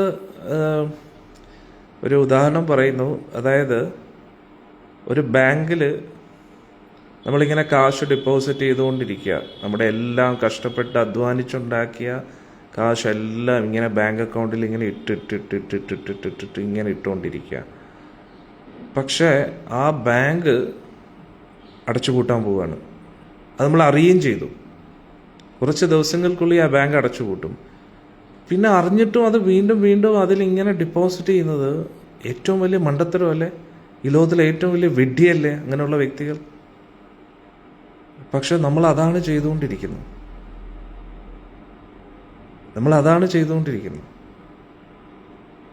ഈ ശരീരം എന്ന് പറയുന്ന ബാങ്ക്, പൊളിയാൻ പോകുന്ന ബാങ്കിൽ നമ്മുടെ ടൈമും എനർജിയും എല്ലാം നമ്മളിങ്ങനെ ഇൻവെസ്റ്റ് ചെയ്തുകൊണ്ടിരിക്കുകയാണ്. സത്യമല്ലേ? പ്രത്യേകിച്ച് നമ്മൾ പ്രായം കൂടുന്നതിനനുസരിച്ച് നമ്മൾ ശരീരത്തിനോടായിട്ടുള്ള അറ്റാച്ച്മെൻറ്റ് കൂട്ടാതെ കുറയ്ക്കണം. കാരണം ബാങ്ക് അടയ്ക്കാനുള്ള സമയം ഇനി അടുത്തു. ഇനി ഒരിക്കലും ഡെപ്പോസിറ്റ് ചെയ്യുന്നതെല്ലാം വെറുതെയാണ്. നമ്മുടെ പ്രഭുപാദ്ജി പരിശുദ്ധ ഭക്തരാണ്. അദ്ദേഹം കാണിച്ചു എങ്ങനെ ഈ ലോകത്തിൽ നിന്ന് പോകണമെന്ന്. പ്രഭുപാദ്ജിക്ക് മനസ്സിലായി പോകേണ്ട സമയമായെന്ന്. അപ്പം ഭക്തരൊക്കെ ഭക്ഷണമൊക്കെ കൊണ്ടുവരുമ്പോഴത്തേക്ക് കഴിക്കത്തില്ല. ഒന്നും കഴിയത്തില്ല, കുറച്ച് കുടിക്കുക മാത്രമേ ഉള്ളൂ എന്തെങ്കിലും. അപ്പോൾ എല്ലാവരും അന്നേരം പ്രഭുപാജി ഇങ്ങനെ മെലിഞ്ഞ് മെലിഞ്ഞ് മെലിഞ്ഞ് മെലിഞ്ഞ് അസ്ഥി കാണാൻ പറ്റും, അതേപോലെ ആയെന്നുള്ളത്. പക്ഷെ എന്നിട്ടും ആ മുഖത്തെ ആ ഗൗരവം, കണ്ണിൻ്റെ ആ തിളക്കം, ആ സംസാരത്തിൻ്റെ ആ പവർ, അമേസിംഗ് ആണ്. ഹ്യൂമൻലി ഇമ്പോസിബിളാണ്. ആ ഒരു അവസ്ഥയിൽ നിങ്ങൾ ആ വീഡിയോ നോക്കിയാൽ മതി. പ്രഭുപാജി ലാസ്റ്റ് ഡേയ്സ് എന്നൊക്കെ പറഞ്ഞിട്ട് എന്തുവെന്നറിയോ, ആ നോട്ടത്തിലെ ആ തീക്ഷ്ണതയൊക്കെ എന്തുവാണെന്നറിയോ. അത് നമ്മളെ പഠിപ്പിച്ചു തരുമോ പ്രഭുപാജി. അതായത് പോകാൻ സമയമായി കഴിഞ്ഞാൽ പിന്നെ ഭക്ഷണം, കുടി, ഉറക്കം എല്ലാം നിർത്തുക. മാക്സിമം ടൈമും ഭഗവാനെ ഫോക്കസ് ചെയ്തിരിക്കുക.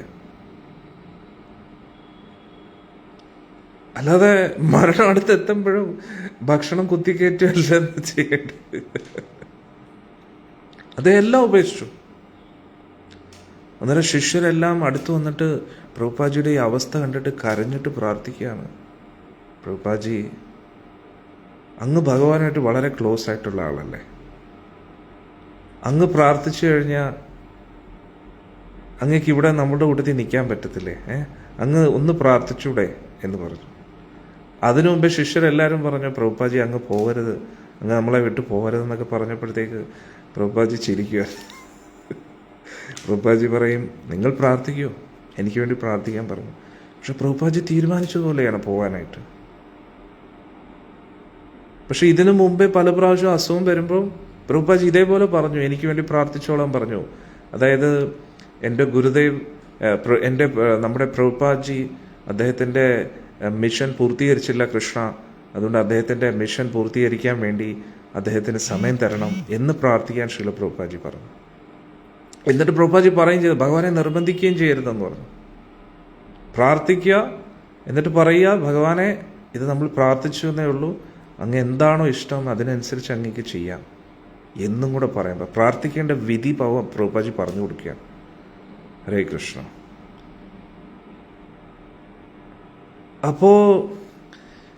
അപ്പോഴൊക്കെ പ്രഭുപാജി റിക്കവറായി വന്നിട്ടുണ്ട്. പക്ഷെ ആ 1977 പ്രത്യേകിച്ച് ആ നവംബർ മാസം, ഹരേ കൃഷ്ണ, നവംബർ 14 പ്രഭുപാജി ഈ ലോകം വിട്ട് പോകുന്നത്. ആ അവസാനത്തെ കുറച്ച് ദിവസങ്ങളുണ്ടല്ലോ, നമുക്ക് എല്ലാവർക്കും വലിയ പാഠമാണ്. നമ്മളെല്ലാവരും ലീലാമൃത് വായിക്കണം, പ്രഭുപാജിയുടെ ലീലാമൃതം. അതിൽ അവസാനത്തെ ദിവസങ്ങളെക്കുറിച്ച് പറയുന്നുണ്ട്. ഒരുപാട് കാര്യങ്ങൾ നമുക്ക് മനസ്സിലാക്കാൻ പറ്റും. ഈ ലോകത്ത് വരുന്നതിൽ വലിയ കാര്യമില്ല, പല കാര്യങ്ങൾ ചെയ്യുന്നതിലും ഓക്കെ, പക്ഷെ നമ്മുടെ ഇവിടുത്തെ എക്സിറ്റ് കിടിലമായിരിക്കണം. ഭീഷ്മ പിതാമഹനെയൊക്കെ കണ്ടില്ലേ, എന്തുവല്ലേ ഭീഷ്മ പിതാമഹൻ എല്ലാ കാര്യങ്ങളും ചെയ്തു അല്ലേ, കഴിവിൻ്റെ പരമാവധി ധർമ്മത്തിൽ നിൽക്കാൻ ശ്രമിച്ചു, വാക്കിൽ ഉറച്ചു നിന്നു, ശരശയിൽ കിടക്കുന്നു, അവസാന നിമിഷം തത്വ ഉപദേശങ്ങളൊക്കെ കൊടുത്തിട്ട് ഒറ്റ എക്സിറ്റാണ്. ഇതുമല്ലേ, അതേപോലെ ആയിരിക്കണം നമ്മൾ എക്സിറ്റ് ചെയ്യുന്നത്. അങ്ങനെയുള്ള മരണമാണ് നമ്മൾ കൊതിക്കേണ്ടത്. അതിനുവേണ്ടി ആയിരിക്കണം നമ്മുടെ പ്ലാൻ. അല്ലാതെ അയ്യോ ഇയോ കിയോ എന്ന് പറഞ്ഞിട്ടായിരിക്കരുത് മരിക്കുന്നത്. നമ്മൾ നല്ല സ്റ്റൈലായിട്ട് ഇവിടുന്ന് പോകണം. അതാണ് നമ്മൾ മനസ്സിലാക്കേണ്ടത്. അപ്പോൾ ഞാൻ പറഞ്ഞു വന്നത്, ആ മഹാവൈഷ്ണവൻ അദ്ദേഹത്തിൻ്റെ ദേഹത്ത് പുഴുക്കളൊക്കെ ഇങ്ങനെ വീണ്ടും വീണ്ടും കയറ്റി വയ്ക്കുകയായിരുന്നു. അദ്ദേഹം പറയുകയാണ്, ഈ ശരീരം കൊണ്ട് ഇങ്ങനെയെങ്കിലും ഒരു ഉപയോഗം ഉണ്ടാവട്ടെ എന്ന്.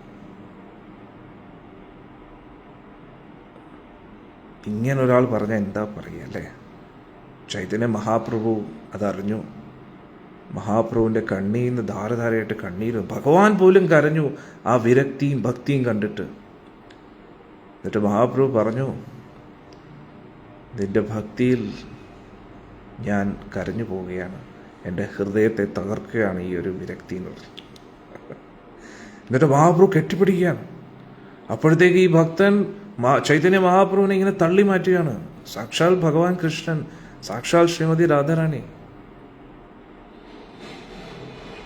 എന്നിട്ട് ഈ ഭക്തൻ തള്ളി മാറ്റുകയാണ്. ഭഗവാനെ എന്നെ തുടരുത്, ദേഹം മുഴുവൻ അശുദ്ധിയാണ്, ഇപ്പോൾ പഴുപ്പും അതും ഇതുമൊക്കെ ഇങ്ങനെ വന്നുകൊണ്ടേയിരിക്കുകയാണ്, അങ്ങ് മാറിയിരിക്കും തള്ളിയിട്ട്. പക്ഷെ ഭഗവാൻ ടൈറ്റായിട്ട് കെട്ടിപ്പിടിച്ചു. അന്നേരം ഭഗവാന്റെ വിരക്തി എന്തുവാണ്? പൊതുവെ ഒരു പൂജാരിയുടെ കയ്യിൽ നിന്ന് രക്തം വീണ് കഴിഞ്ഞാൽ പിന്നെ ആ പൂജാരി കുളിച്ചിട്ടേ ഇനി അവിടെ എല്ലാം ശുദ്ധികലശമൊക്കെ ചെയ്യണം. ഒന്ന് ആലോചിച്ച് നോക്കണം. ഇത് സാക്ഷാത് ഭഗവാൻ ഇതെല്ലാം വെച്ചുകൊണ്ട് ഒരാളെ കെട്ടിപ്പിടിക്കുകയാണ്. ഭഗവാൻ എന്ത് ശുദ്ധി, എന്ത് അശുദ്ധി, ഭഗവാൻ അതൊന്നും നോക്കുന്നില്ല, കെട്ടിപ്പിടിക്കുകയാണ്.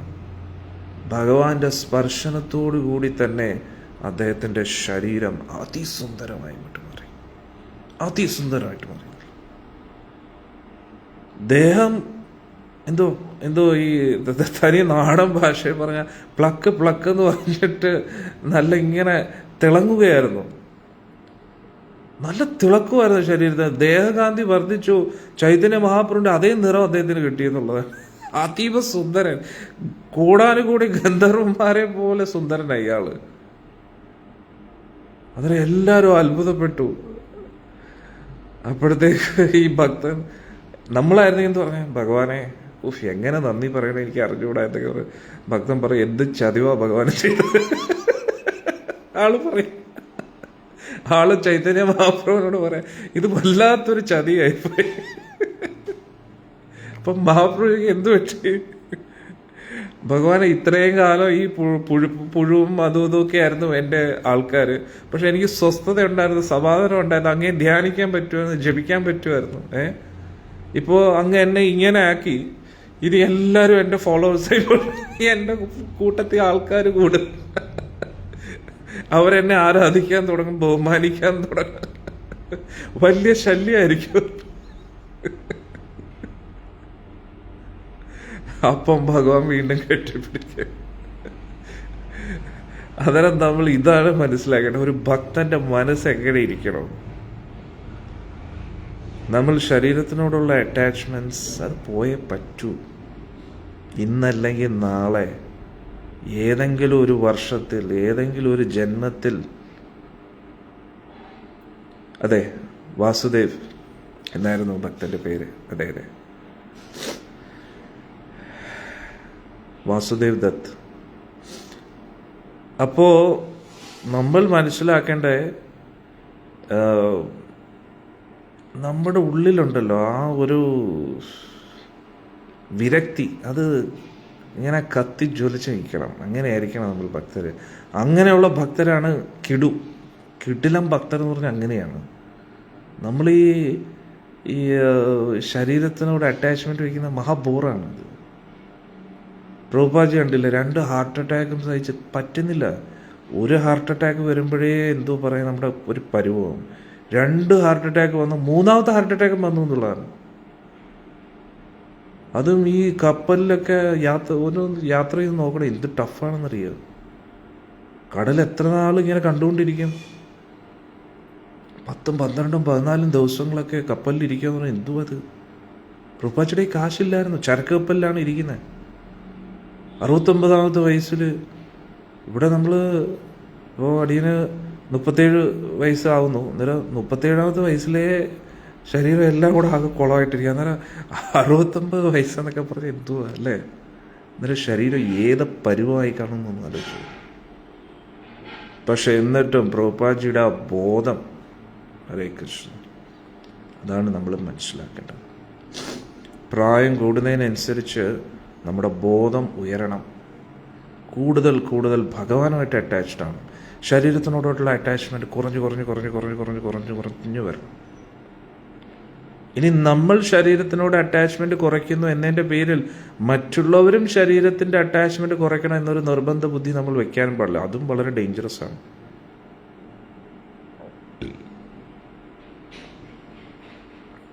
ഒരു ഭക്ത ചോദിക്കുന്നു, മറ്റു മതക്കാർ ശവം കുഴിച്ചിടുന്നത് ഇതിനു വേണ്ടിയാണോ ഗുരുദേവൻ? ഓരോ ആൾക്കാരുടെ ആചാരപ്രകാരം അവർ ചെയ്യുന്നു, അവരുടെ ഓർമ്മയ്ക്കായിട്ട്, അത്രയേ ഉള്ളൂ. കാരണം നന്ദി ഉണ്ടായിരിക്കണം എന്നോർത്തിട്ടാണ് അവർ ഈ ഖബറും അല്ലെങ്കിൽ ഇതൊക്കെ ശവകുടീരവും ഒക്കെ വെക്കുന്നത്. എന്തിനാ വെച്ച് കഴിഞ്ഞാൽ ഇങ്ങനെ ഒരാളുണ്ടായിരുന്നു, മനസ്സിലായില്ല, ഇങ്ങനെ ഒരാൾ ജീവിച്ചിരിപ്പുണ്ടായിരുന്നു, നമുക്ക് വേണ്ടി കുറേ കാര്യങ്ങൾ ചെയ്തു, അല്ലാതെ നമ്മളുടെ ഇതുകൊണ്ടല്ല എന്നുദ്ദേശിച്ചിട്ടാണ്, ആ ഒരു നന്ദി ഉണ്ടാകാൻ വേണ്ടിയാണ് അവിടെ വെച്ചിരിക്കുന്നത്. മനസ്സിലായില്ലേ? അന്നേരം ഏതെങ്കിലും ഒരു വഴി എന്തായാലും പോകണം. ഒന്നുകിൽ പുഴു കഴിക്കണം, അല്ലെങ്കിൽ യുദ്ധത്തിൽ മരിച്ചു വീണിട്ട് എന്താ പറയുന്നത്, കഴുകനും ചെന്നായ്ക്കളും ഒക്കെ കടിച്ചു കീറി കൊല്ലണം ശരീരത്തെ, അല്ലെങ്കിൽ പിന്നെ കത്തി ചാമ്പലായി പോകണം. എന്തായാലും ശരീരം നശിക്കേണ്ടതാണ്. അന്നേരം ഒരിക്കൽ പൊളിയാൻ പോകുന്ന ബാങ്കാണ് ഇത്, ഈ ശരീരം എന്ന് പറയുന്ന ഈ ബാങ്ക്. അന്നേരം പിന്നെ ഈ ബാങ്കിനെ എന്തിനാണ് ഇങ്ങനെ സൂക്ഷിച്ചു വെക്കുന്നത്? അതാണ് നമ്മൾ എന്നും എപ്പോഴും ചിന്തിക്കേണ്ടത്. ഏത് നിമിഷവും പൊളിയുന്ന ഒരു ബാങ്കിലാണ് നമ്മൾ ഇരിക്കുന്നത്. ഈ അടുത്ത ദിവസങ്ങളിൽ നിങ്ങൾക്കറിയാം, അഹമ്മദാബാദിൽ ഒരു സംഭവം നടന്നു. വളരെ വിഷമം ഉണ്ടാക്കുന്നൊരു കാര്യമാണ്. എയർ ഇന്ത്യ ഫ്ലൈറ്റ് അത് പൊങ്ങി കുറച്ച് നിമിഷങ്ങൾക്കകം ടപ്പ് എന്ന് പറഞ്ഞ് വീണു എന്നുള്ളത്. ഇതുവരെയും ആർക്കും മനസ്സിലാവുന്നില്ല ഇത് എങ്ങനെ സംഭവിച്ചു, എന്തുകൊണ്ട് സംഭവിച്ചു എന്ന് ആർക്കും അറിഞ്ഞൂടാ. ഒന്ന് ആലോചിച്ചു, ആർക്കും ഇതുവരെ മനസ്സിലാവുന്നില്ല. സാധാരണ ഫ്ലൈറ്റിൽ 2 ഇഞ്ചൻ ഉള്ളതാണ്. ഒരു ഇഞ്ചൻ തകരാറിലായാലും മറ്റൊരു ഇഞ്ചൻ കാണും. അന്നേരം ഇതിനു മുമ്പേ കുറേ ഫ്ലൈറ്റ് നന്നായിട്ട് ഓടിച്ചിട്ടൊക്കെ വന്നതാണ്. UK പോകുന്ന 250ഓളം ആൾക്കാർ, അതുകൂടാതെ ക്യാബിൻ ക്രൂ 13 പേര്, അവിടുത്തെ ജോലിക്കാർ, ഫ്ലൈറ്റ് അറ്റൻഡൻസ്, അവരൊക്കെ 50 വിദേശികൾ. എന്നിട്ട് നേരെ കൊണ്ട് ഇടിച്ചത് എവിടെയാണ്? മെഡിക്കൽ കോളേജിൽ. അവിടെ മെഡിക്കൽ കോളേജിൽ ഡോക്ടറാവാൻ പഠിക്കുന്ന കുറച്ച് കുട്ടികൾ ഭക്ഷണം കഴിച്ചുകൊണ്ടിരിക്കുക, ക്യാൻറ്റീനിലാണ് ഇടിച്ചത്. അത് നമ്മളൊന്ന് ആലോചിച്ച് നോക്കണം. അവരാരെങ്കിലും വിചാരിച്ചിരുന്നോ ഇങ്ങനൊരു സംഭവം നടക്കും? പൈലറ്റ് പോലും വിചാരിച്ചു കാണത്തില്ല. സാധാരണ എപ്പോഴും പോകുന്ന പോലെ നേരെ അങ്ങ് ടേക്ക് ഓഫ് ചെയ്തു, ഉടൻ തന്നെ ടപ്പെന്ന് പറഞ്ഞ് വീണുമില്ല. ആർക്കും ഒന്നും മനസ്സിലാവുന്നില്ല എന്തുകൊണ്ട് സംഭവിച്ചു. കാരണങ്ങൾ പലതും കണ്ടുപിടിക്കാൻ പറ്റും, പക്ഷെ എന്തുകൊണ്ട് അത് ആ സമയത്ത് തന്നെ അങ്ങനെ സംഭവിച്ചു, അതാണ് നമ്മൾ മനസ്സിലാക്കേണ്ടത്. ഇവിടെ തന്നെ അടുത്ത് ഒരാളുണ്ട്, അദ്ദേഹം ബൈക്ക് ഓടിക്കുകയായിരുന്നു. എതിരെ ഒരു വണ്ടി വരികയാണ്. അത് മുഴുവൻ യാത്രക്കാർ രാധാറാണിയുടെ ദർശനം എടുത്തിട്ട് പോവുകയാണ്. ആളവിടുന്ന് ബൈക്ക് വരികയാണ്. കറക്റ്റ് ഈ ബൈക്കിൻ്റെ അടുത്ത് എത്തിയപ്പോൾ ആ വണ്ടിയുടെ ടയർ പഞ്ചറായി എന്നുള്ളത്, ഫ്രണ്ട് ടയർ പഞ്ചറായി എന്നുള്ളത്. പഞ്ചറായിട്ട് ടയർ ഒറ്റ തിരി, എന്നിട്ട് നേരെ ഇങ്ങനെ ചെന്ന് ഇടിച്ചു, അങ്ങേര് തെറിച്ചു പോയി.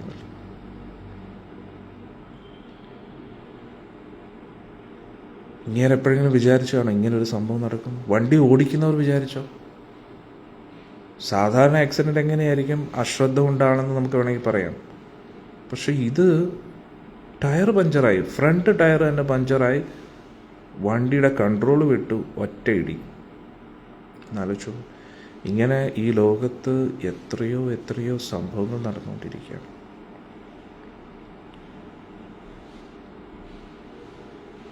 പിന്നെ ഇപ്പം കുറച്ച് വീഡിയോ വൈറലാവുന്നുണ്ട്. അതായത് ഈ പ്ലെയിൻ ക്രാഷിൽ ഒരു ഭഗവത്ഗീത കിട്ടിയിരിക്കുന്നു. ആ ഭഗവത്ഗീതയുടെ ഒരു ചിത്രങ്ങളോ ഒരു ശ്ലോകങ്ങൾക്കോ ഒന്നും സംഭവിച്ചിട്ടില്ല. അത് എല്ലാവർക്കും ഭയങ്കര ഷോക്കായിരിക്കുകയാണ്. എല്ലാം കത്തിക്കരിഞ്ഞു പോയി. ആ ഇടിച്ച ആ ബിൽഡിങ്ങിൽ വരെ കത്തിക്കരിഞ്ഞു പോയി. അവിടെ ഇരുന്ന കുട്ടികൾ എല്ലാവരും. എന്നിട്ട് ഒന്ന് ആലോചിച്ച് നോക്കണം, ഇതിനകത്തിരുന്ന ഭഗവത്ഗീതയ്ക്ക് ഒന്നും സംഭവിച്ചില്ല. പിന്നെ ഇതിൽ വലിയ അത്ഭുതമൊന്നുമില്ല, കാരണം ഭഗവാനാണ്, ഭഗവാന്റെ ഗീതയാണ്.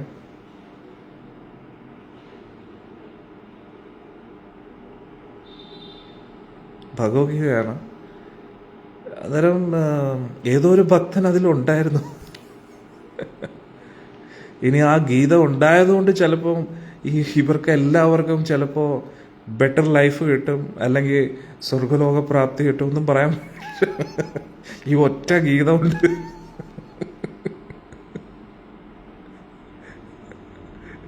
എല്ലാവരും കയ്യിൽ ഗീത വെക്കുക, തുളസിമാല കഴുത്തിൽ ധരിക്കുക, എപ്പോ എന്തും സംഭവിക്കുക. ഹരേ കൃഷ്ണ. ഞാൻ കളിയാക്കിയതല്ല കേട്ടോ, നല്ല വിഷമമുണ്ട്. പക്ഷെ ഭഗവാന്റെ ആ ഒരു ഇതാണ് ഞാൻ ചിന്തിച്ചു പോകുന്നത്. പിന്നെ നമ്മൾ ഒരിക്കലും വിചാരിക്കരുത് നമ്മൾ ഭക്തരായതുകൊണ്ട്, അതും നമ്മുടെ പരമ്പരയിലെ തന്നെ ഗീതയായിരുന്നു. പ്രഭുപാജിയുടെ ചിത്രം ഉണ്ടായിരുന്നു. പ്രഭുപാജിയുടെ ചിത്രത്തിന് ഒരു പോറലും സംഭവിച്ചില്ല. ഭഗവാന്റെ ചിത്രങ്ങൾക്കൊന്നും ഒരു പോറലും സംഭവിച്ചിട്ടില്ല എന്നുള്ളതാണ്. അതാലോചിച്ച് നോക്ക്. ജയ പ്രഭുപാദ്. ഹരേ കൃഷ്ണ. പക്ഷെ എന്നാലും നമുക്ക് ദുഃഖമുണ്ട് ഒരുപാട് പേർക്ക് ഇതൊക്കെ ആയപ്പം. പിന്നെ ഇതിന് പല പല തിയറീസ് നമുക്ക് വേണമെങ്കിൽ പറയാം, ഇങ്ങനെയാണ് അങ്ങനെയാണെന്നൊക്കെ. ഒരാൾ ദുഃഖിച്ചിരിക്കുമ്പോൾ നമുക്ക് അതിനെക്കുറിച്ചൊന്നും പറയാനില്ല. പക്ഷേ മെയിൻലി നമ്മൾ പറയുന്നത് എന്താണ്? നമ്മുടെ ശരീരം നശ്വരമാണ്. ഈ പ്ലെയിൻ ക്രാഷിൽ നിന്ന് അവരെല്ലാവരും രക്ഷപ്പെട്ടിരുന്നു എങ്കിൽ പോലും അവർ മരിക്കാതിരിക്കത്തില്ലല്ലോ. ഒരു ദിവസം മരിക്കണ്ടേ? എല്ലാവരും മരിക്കത്തില്ലേ? നമ്മളെല്ലാവരും മരിക്കും. അതാണ് നമ്മൾ മനസ്സിലാക്കേണ്ടത്. ആ ഒരു സത്യത്തെ നമ്മൾ അംഗീകരിക്കുക. നമ്മൾ ഒരിക്കലും വിചാരിക്കരുത് നമ്മുടെ മരണം വളരെ സ്വാഭാവിക മരണമായിരിക്കും എന്ന് ഒരിക്കലും വിചാരിക്കരുത്. പ്രത്യേകിച്ച് ഭക്തർ അത് ഭഗവാന് വിട്ടുകൊടുക്കുക. കാരണം പരീക്ഷിത് മഹാരാജ് എങ്ങനെ പോയ? തക്ഷകന്റെ കടിയേറ്റ്. പക്ഷെ കടിക്കുന്നതിന് മുമ്പേ അത് ആള് ബുദ്ധിപരമായിട്ട് രക്ഷപ്പെട്ടു അല്ലേ? പക്ഷെ നിയോഗം എങ്ങനെയായിരുന്നു? തക്ഷകന്റെ കടിയേറ്റ് പോകാനായിരുന്നു. നമ്മുടെ ഈ പരമ്പരയിൽ തന്നെ എത്രയോ ആചാര്യന്മാര്, പല സീനിയറായിട്ടുള്ള പ്രഭുപാജിയുടെ ശിഷ്യർ, അവര് ക്യാൻസർ വന്നിട്ട് മരിച്ചിട്ടുണ്ട്. ഒരുപാട് വേദനിച്ച് മരിച്ചിട്ടുണ്ട്. അന്നേരം വേദന ഉണ്ടാകത്തില്ല എന്ന് നമ്മൾ ഒരിക്കലും വിചാരിക്കരുത്. നമ്മൾ എല്ലാം നേരിടാൻ തയ്യാറായിരിക്കുക എന്നതാണ് നമ്മൾ മനസ്സിലാക്കേണ്ടത്. എത്രയോ ഭക്തര് ആക്സിഡന്റിൽ മരിക്കുന്നുണ്ട്, വളരെ ഒരു സീനിയർ ഡിവോട്ടീസ്. അടിയൻ ബോംബെയിൽ പോകുന്നതിന് മുമ്പായിട്ട് അവിടെ ബോംബെയിലുള്ള ഈ പണ്ടത്തെ ഒരു സിനിമ, എന്തോ നക്ഷത്ര തിളക്കം അങ്ങാണ്ട് അല്ലേ, പൃഥ്വിരാജിൻ്റെയൊക്കെ പണ്ടത്തെ ഒരു സിനിമയുണ്ട്. അതിൽ ഒരു പെൺകുട്ടി ഉണ്ടല്ലോ, ഒരു വളരെ ഫേമസ്. ആ കുട്ടി നേരത്തെ റസ്ന അതിലൊക്കെ പരസ്യത്തിൽ അഭിനയിച്ചിരുന്നു. അത് വളരെ സീനിയറായിട്ടുള്ള ബോംബെയിലുള്ള രാംനാഥ് മഹാരാജിൻ്റെ ഒരു ശിഷ്യൻ്റെ മകളായിരുന്നു. ഭക്തിയായിരുന്നു ആ കുട്ടി. അന്നേരം നിങ്ങൾ അറിഞ്ഞു കാണും, പ്ലെയിൻ ക്രാഷിൽ അവർ എന്തോ പറയുന്നേ, പശുപതിനാഥ് ക്ഷേത്രം അങ്ങോട്ട് പോയതാണ്. കൈലാസത്തിൻ്റെ അടുത്തായിട്ട് ഗണ്ഡകി നദിയിലും പിന്നെ ആ കൈലാസത്തിലും പിന്നെ ഹിമാലയമൊക്കെ കണ്ട് പശുപതിനാഥ് ക്ഷേത്രത്തിൽ. അന്നേരം അവിടെ പ്ലെയിനിലാണ് പോകുന്നത്. അന്നേരം ആ പ്ലെയിനിൽ പോകുന്ന സമയത്ത് ആ പ്ലെയിൻ ക്രാഷായി. അതിൽ വളരെ സീനിയറായിട്ടുള്ള ഒരു ബ്രഹ്മചാരി ഉണ്ടായിരുന്നു, കുറച്ച് ഭക്തരും ഉണ്ടായിരുന്നു. അവരെല്ലാവരും പോയി. അപ്പം ഭക്തരെല്ലാവരും ആകെ വിഷമിച്ചിരിക്കുകയാണ്. അപ്പോൾ രാംനാഥ് സ്വാമി മഹാരാജ് വന്നിട്ട് പറഞ്ഞു,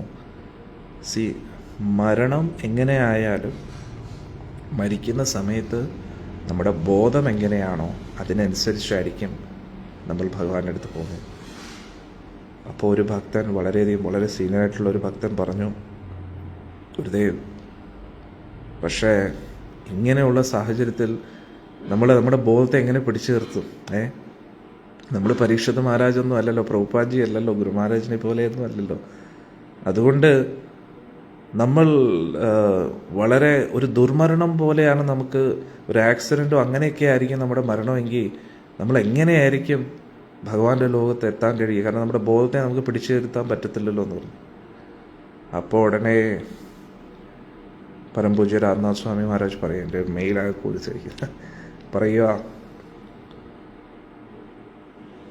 നമ്മൾ ജീവിതകാലം മുഴുവൻ ഭഗവാന്റെ സേവനം ചെയ്തവരാണെങ്കിൽ, എന്താ പറയുന്നത്, ജീവിതകാലം മുഴുവൻ ഭഗവാന്റെ സേവനം ചെയ്തവരാണെങ്കിൽ അവസാന നിമിഷം നമ്മൾ കോമയിലായി പോയാലും നമുക്ക് നേരെ ചുവ ചിന്തിക്കാൻ പറ്റുന്നില്ല, നാവ് പൊങ്ങുന്നില്ല, എങ്കിൽ പോലും ഭഗവാൻ നമ്മുടെ കൺമുന്നിൽ വന്ന് നിൽക്കും.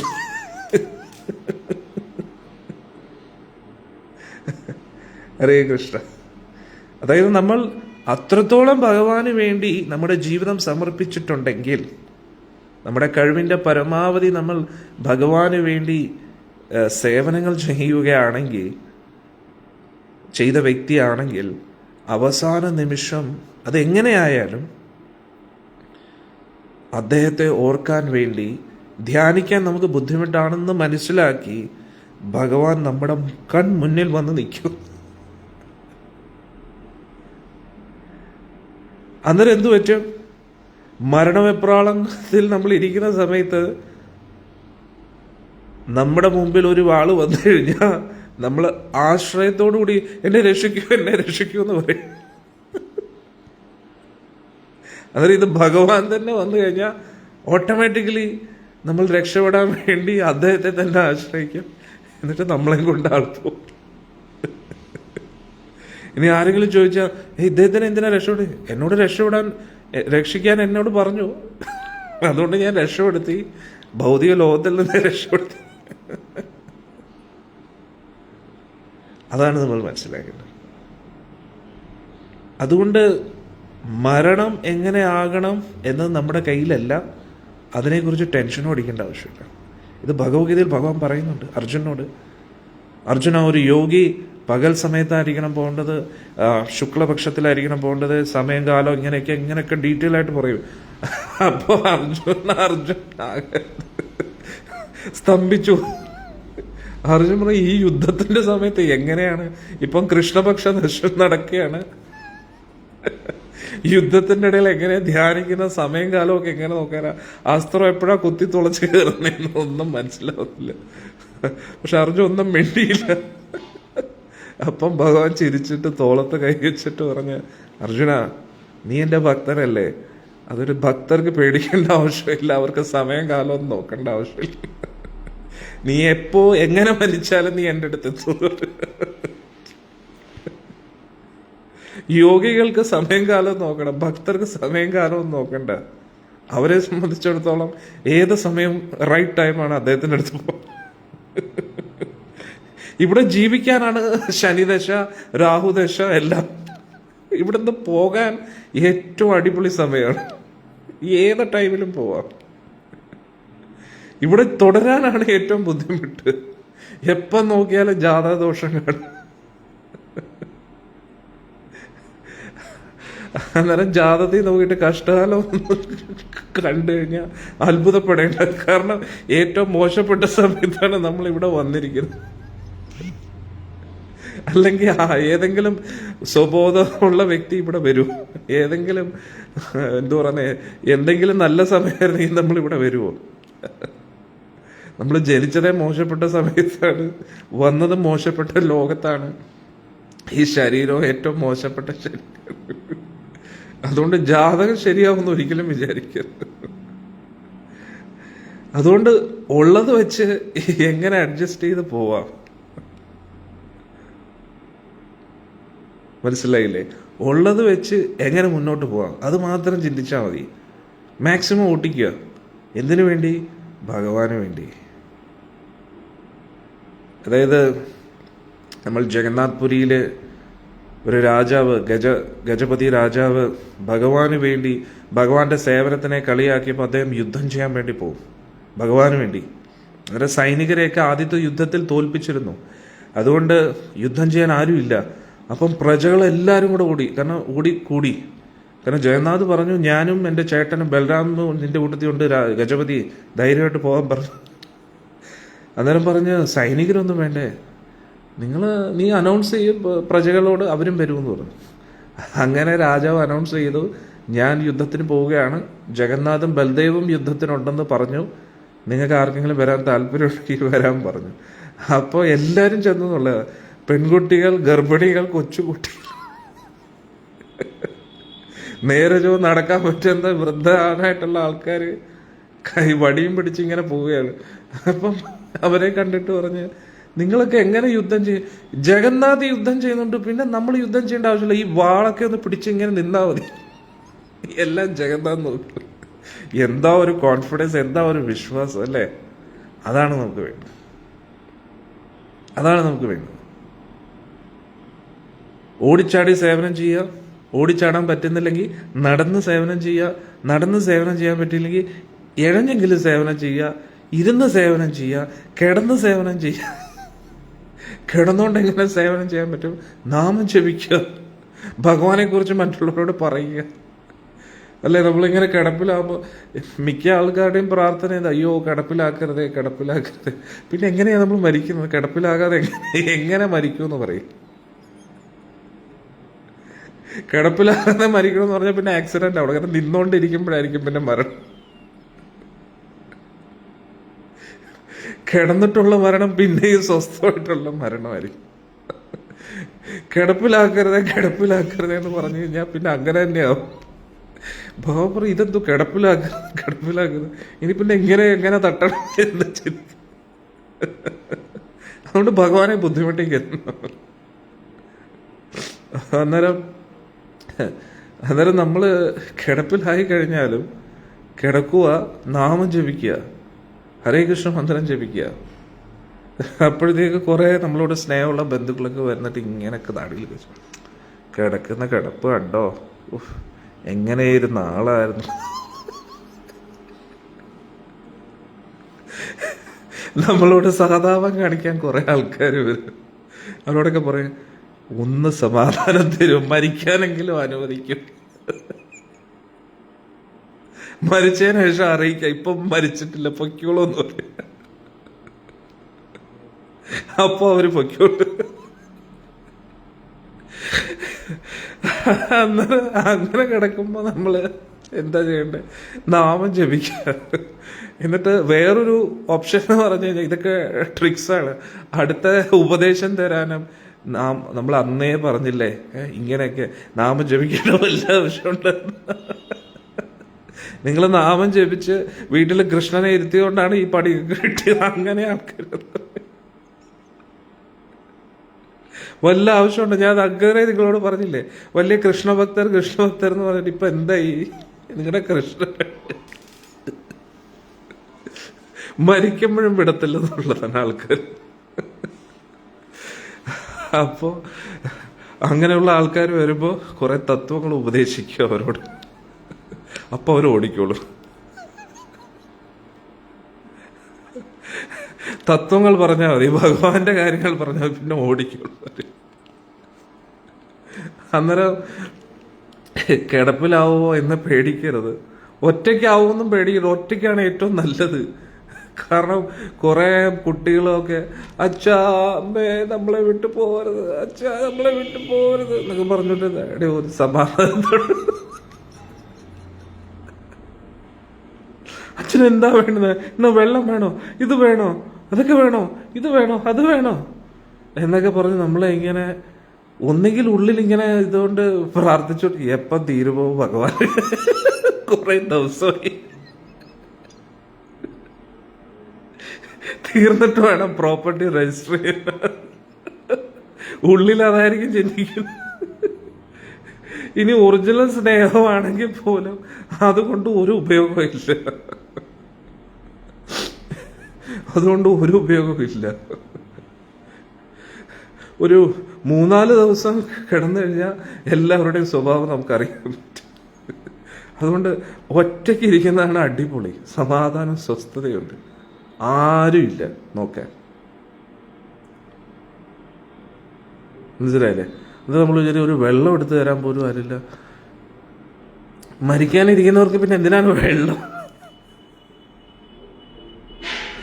അങ്ങനെ ആസിഡിറ്റി കയറത്തില്ലേ?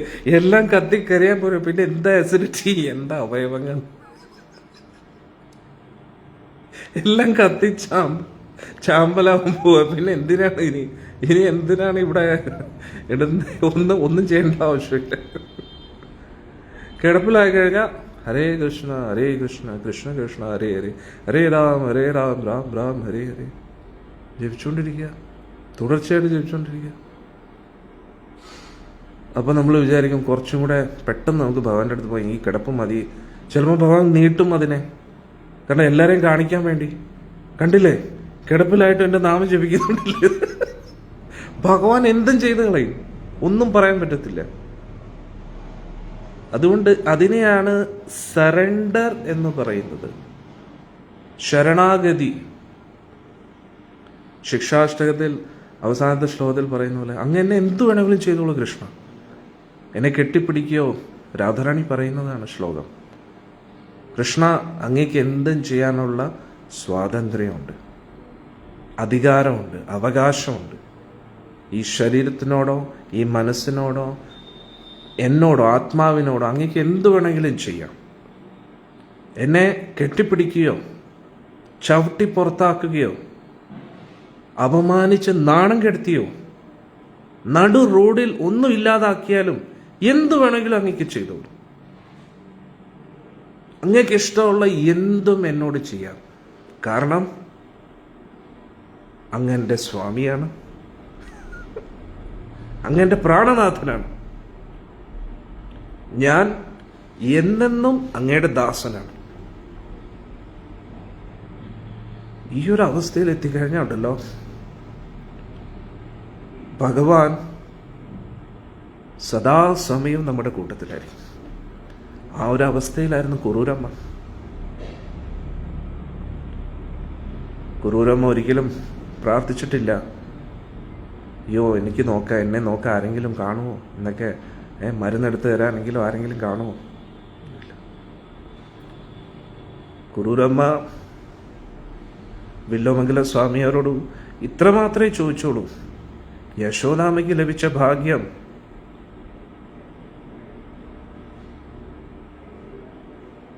എനിക്കും ലഭിക്കാൻ എന്തെങ്കിലും ചാൻസ് ഉണ്ടോ എന്ന് പറഞ്ഞു. കാരണം എന്താ, 17ാമത്തെ വയസ്സിൽ വിധവയായി അന്നു മുതൽ ഉണ്ണിക്കണ്ണനെയാണ് പൂജിക്കുന്നത്. എപ്പോഴും ഉണ്ണിക്കണ്ണന് വേണ്ടി ഭക്ഷണം കൊടുക്കുന്നു, കുളിപ്പിക്കുന്നു, വസ്ത്രം അണിയിക്കുന്നു. വേറെ ആരുമില്ല, തിരിഞ്ഞു നോക്കാൻ പോലും ആരുമില്ലെന്നതാണ്. ഇനി കണ്ടു കഴിഞ്ഞാൽ തന്നെ എല്ലാവരും അപശകുനം, ഇന്നത്തെ ദിവസം പോക്ക് എന്നാണ് ചിന്തിക്കുന്നത്. അതുകൊണ്ട് കുറൂരമ്മ വിചാരിച്ചു, ഭാഗ്യം, ആരുടെ ശല്യമില്ല, ഒരു ശല്യമില്ല, ഒറ്റയ്ക്ക് 17ാമത്തെ വയസ്സിൽ തുടങ്ങിയ യാത്രയാണ്. ആലോചിച്ചോ, ഇതുമല്ലേ 60-65 വയസ്സായ വരെ ഇങ്ങനെ തന്നെ തുടരുകയാണ്. പിന്നെ വില്ലോമംഗല സ്വാമിയാരെ കാണുമ്പോഴും, അന്നേരം കുറൂരമ്മയ്ക്ക് ഒരേ ഒരാളേ ഉള്ളൂ, ഉണ്ണിക്കണ്ണൻ. അവിടെ മദൻ ഗോപാൽജി വെണ്ണയും പിടിച്ചുകൊണ്ടിരിക്കുന്ന മദൻ ഗോപാല രൂപം. കുറൂരമ്മ എപ്പോഴും മദൻ ഗോപാലിനെയാണ് പൂജിച്ചിരിക്കുന്നത്. അപ്പം മദൻ ഗോപാലിന് ഭക്ഷണം കൊടുക്കുന്നു, മദൻ ഗോപാലിന് അഭിഷേകം ചെയ്യുന്നു, വസ്ത്രം അണിയിച്ചു കൊടുക്കുന്നു, മദൻ ഗോപാലിനോട് കീർത്തനം പാടുന്നു. ഉള്ളിൽ മദൻ ഗോപാൽ മാത്രമേ ഉള്ളൂ, വേറെ ഒന്നുമില്ല. അപ്പോ കുറൂരമ്മയുടെ ആഗ്രഹം മദൻ ഗോപാലിനെ നേരിട്ടൊന്ന് കാണാൻ പറ്റിയിരുന്നെങ്കിൽ, മടിയിലിരുത്താൻ പറ്റിയിരുന്നെങ്കിൽ, പാല് കൊടുക്കാൻ പറ്റിയിരുന്നെങ്കിൽ, ഭക്ഷണം കൊടുക്കാൻ പറ്റിയെങ്കിൽ, കുളിപ്പിക്കാൻ പറ്റിയിരുന്നെങ്കിൽ, കുസൃതിക്കൊക്കെ വഴക്ക് പറയാൻ പറ്റിയിരുന്നെങ്കിൽ. അതാണ് കുറൂരമ്മയുടെ ആഗ്രഹം, വേറെ ഒരു ചിന്തയില്ല. അപ്പൊ എന്തായി, വില്ലോമംഗല സ്വാമിയാർ ചോദിച്ചു. അപ്പം പറഞ്ഞു, ജപം തുടർന്നുകൊള്ളൂ, അത്രേ പറഞ്ഞോളൂ, നാമജപം തുടർന്നുകൊള്ളൂ. എന്നാൽ അതേപോലെ ശബരി ദേവി എങ്ങനെയാണോ ക്ഷമയോടെ കാത്തിരുന്നത്, അതേപോലെ നമ്മൾ ഒരിക്കലും വിചാരിക്കരുത് ഭഗവാൻ നമ്മളെ കൊണ്ടുപോകുമെന്ന് പോലും വിചാരിക്കരുത്. മനസ്സിലായില്ലേ? ഒന്നും അങ്ങനെ ഒരു വിചാരണയും വേണ്ട. കാരണം അത്രയ്ക്ക് യോഗ്യരാണോ നമ്മൾ? നമ്മളാരും കുറൂരമ്മയോ, നമ്മളാരും പൂന്താനോ, നമ്മളാരും പ്രഭുപാജിയോ? നമ്മൾ ഈ ജന്മത്തിൽ ചെയ്തു കൂട്ടിയ കാര്യങ്ങളൊക്കെ നമുക്കറിയാമല്ലോ നല്ലപോലെ. അങ്ങനെ കഴിഞ്ഞ ജന്മത്തിൽ എന്തൊക്കെ കാണിച്ചോ അതും നമുക്കറിയാം. അന്നേരം ഭഗവാൻ നേരിട്ട് വരത്തക്കോണ്ട് നമ്മൾ അത്രയ്ക്ക് ഭാഗ്യശാലികളാണെന്ന് തോന്നുന്നുണ്ടോ? ആ ഒരു പ്രതീക്ഷയും വെക്കരുത്, ഒരു എക്സ്പെക്റ്റേഷൻസും ഇല്ല. ഞാൻ പറഞ്ഞില്ലേ, നമ്മൾ ഭഗവാനോട് എന്താ പ്രാർത്ഥിക്കേണ്ടത്? ഭഗവാനെ, അങ്ങേക്ക് ഇഷ്ടമുള്ള എന്തും അങ്ങേക്ക് എന്നോട് ചെയ്യാം, എന്തും. ആൾക്കാരെന്നെ സ്തുതിക്കട്ടെ, അപമാനിക്കട്ടെ, എല്ലാം നൽകിയാലും നൽകിയില്ലെങ്കിലും ഒന്നും ഒരു വിഷയമല്ല. എന്നെ നടു റോഡിൽ ഒറ്റയ്ക്കാക്കിയാലും എൻ്റെ എന്നേക്കുമായിട്ടും എൻ്റെ ഈശ്വരൻ അങ്ങ് തന്നെയാണ്. അതാണ് ഭഗവാൻ നോക്കുന്നത്. ഭഗവാൻ എല്ലാം നൽകുമ്പോൾ ഒന്നും തരാതിരിക്കുമ്പോഴും നമ്മൾ ആഗ്രഹിക്കുന്ന പോലെ നടക്കുന്നില്ല. ഏതവസ്ഥയിലും നമ്മൾ ഭഗവാനിൽ തന്നെ, നമ്മുടെ മദൻ ഗോപാൽ, നമ്മുടെ ഗുരുവായൂരപ്പനിൽ തന്നെ ഉറച്ചു നിൽക്കുകയാണെങ്കിൽ അത് അടിപൊളിയാണ്. പരംപൂജ്യ ഭക്തി തീർത്ഥ സ്വാമി മഹാരാജ് എൻ്റെ ജീവിതത്തിൽ വലിയ ഇൻസ്പിറേഷനാണ്. അദ്ദേഹം ഈ ലോകം ഉപേക്ഷിക്കുന്ന ആ സമയത്ത് പരംപൂജ്യ രാംനാഥ് മഹാരാജിൻ്റെ വലിയ അടുത്ത കൂട്ടുകാരനാണ്. അദ്ദേഹം അടുത്ത് ചെന്നിട്ട് പറഞ്ഞു, ഇപ്പം എങ്ങനെയുണ്ട്, ക്യാൻസർ ബാധിച്ചു, അത് കൂടി ഒരു കാല് കട്ട് ചെയ്തു പാവത്തിൻ്റെ. അപ്പോൾ അദ്ദേഹം ഇങ്ങനെ കിടക്കുന്ന സമയത്ത് അദ്ദേഹം ഈ ലോകത്തിന് വേണ്ടി പ്രാർത്ഥിച്ചു. അദ്ദേഹം പറഞ്ഞു, ഈ ലോകത്തിലുള്ള എല്ലാവരുടെയും കർമ്മം എനിക്ക് തരൂ, അവരെല്ലാവരും ദുരിതം അനുഭവിക്കുന്ന, അതിലൂടെ അവർക്ക് ഭക്തിയിൽ മുന്നേറാൻ പറ്റുന്നുണ്ടെങ്കിൽ നല്ലതല്ലേ ഭഗവാനെ എന്ന് പ്രാർത്ഥിച്ചു. അത്രയ്ക്ക് ആത്മാർത്ഥമായിട്ട്, പറയാൻ വേണ്ടി പറയുന്നില്ല, പ്രാർത്ഥിക്കാൻ വേണ്ടി പറയുന്നതില്ല,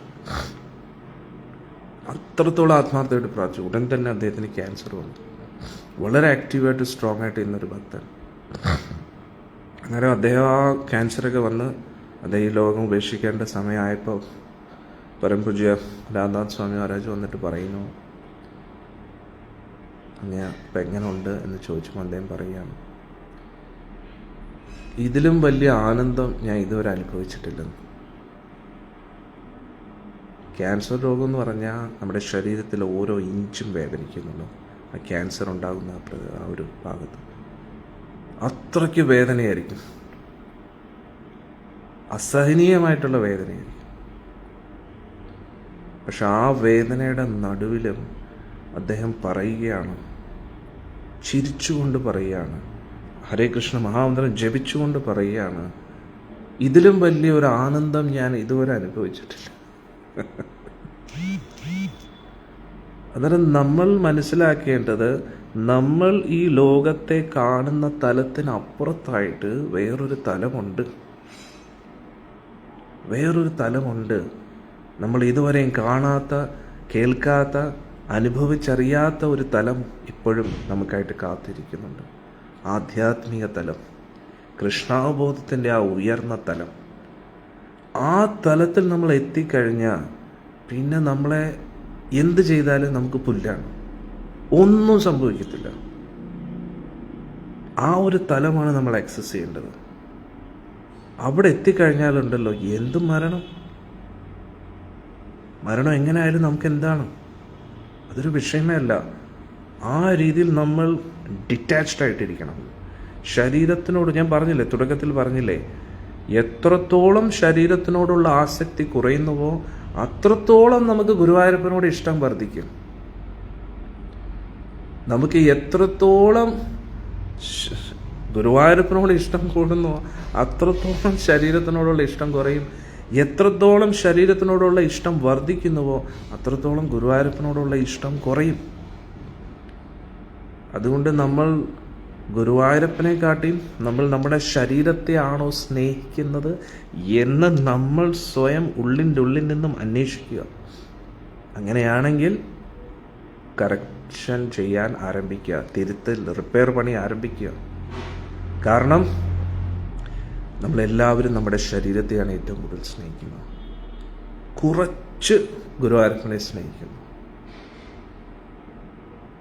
അതിൽ നിന്നും കൂടുതൽ നമ്മൾ ബന്ധുമിത്രാദികളെ എല്ലാവരെയും സ്നേഹിക്കുന്നു. നമ്മുടെ വസ്തുവകകൾ, നമ്മുടെ വീട്, നമ്മുടെ വാഹനം, അതെല്ലാത്തിനോടും സ്നേഹമുണ്ട് നമുക്ക്. ഏറ്റവും കൂടുതൽ സ്നേഹം ശരീരത്തിനോടാണ്. കുറച്ച് ഭഗവാനോട്. അതെന്തിനു വേണ്ടിയെന്നറിയാം? എൻ്റെ ശരീരത്തിന് ഒരു പ്രശ്നം ഉണ്ടാവരുത്, എൻ്റെ വീടും കുടുംബവും എല്ലാം ഭംഗിയായിട്ടിരിക്കണം. അതുകൊണ്ട് ഒരു കാവൽക്കാരനായിട്ട്, ഒരു ബോഡി ഗാർഡായിട്ട് നമ്മൾ ഗുരുവായൂരപ്പനെ സ്നേഹിക്കുക. ആണോ അല്ലയോ എന്ന് നിങ്ങളോട് തന്നെ ചോദിക്കുക. ഞാൻ എന്നോട് തന്നെ ചോദിക്കുക. എന്നാണോ ഇത് മാറുന്നത്, അന്നാണ് നമ്മൾ കിടിലം ഭക്തരാകുന്നത്. നമുക്ക് നമ്മുടെ ശരീരത്തിനോട് സ്നേഹം, അറ്റാച്ച്മെൻ്റ് ഇല്ല. നമ്മുടെ ചുറ്റുപാടുകൾ, വസ്തുവകളോട് ഒന്നിനോട് അറ്റാച്ച്മെൻ്റ് ഇല്ല. ഗുരുവായൂരപ്പനോട് മാത്രം അറ്റാച്ച്മെൻറ്റ്. ഗുരുവായൂരപ്പന് വേണ്ടി എന്തും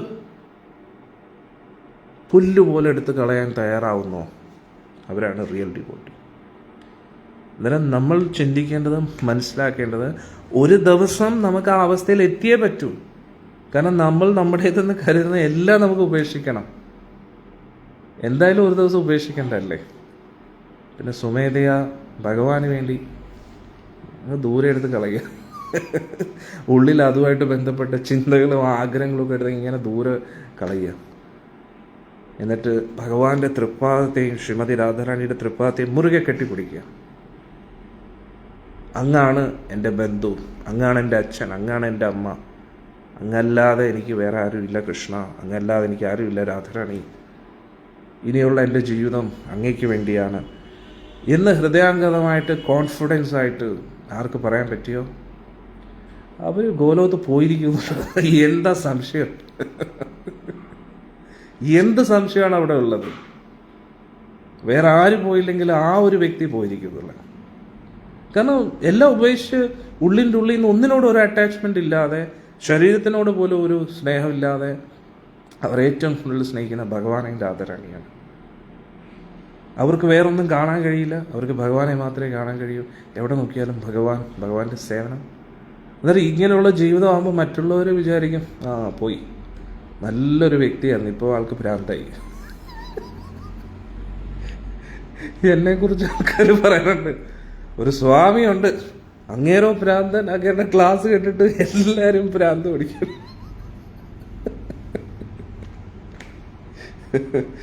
എന്ത് ചെയ്യാനാണ്? ബുദ്ധിയുള്ളവരെ ഈ ലോകത്തിലുള്ള എല്ലാവരും ഭ്രാന്തന്മാരെന്നേ പറയേണ്ടി. അന്നേരം ഈ ലോകത്ത് ജീവിക്കണമെങ്കിൽ ഭ്രാന്ത് വേണം.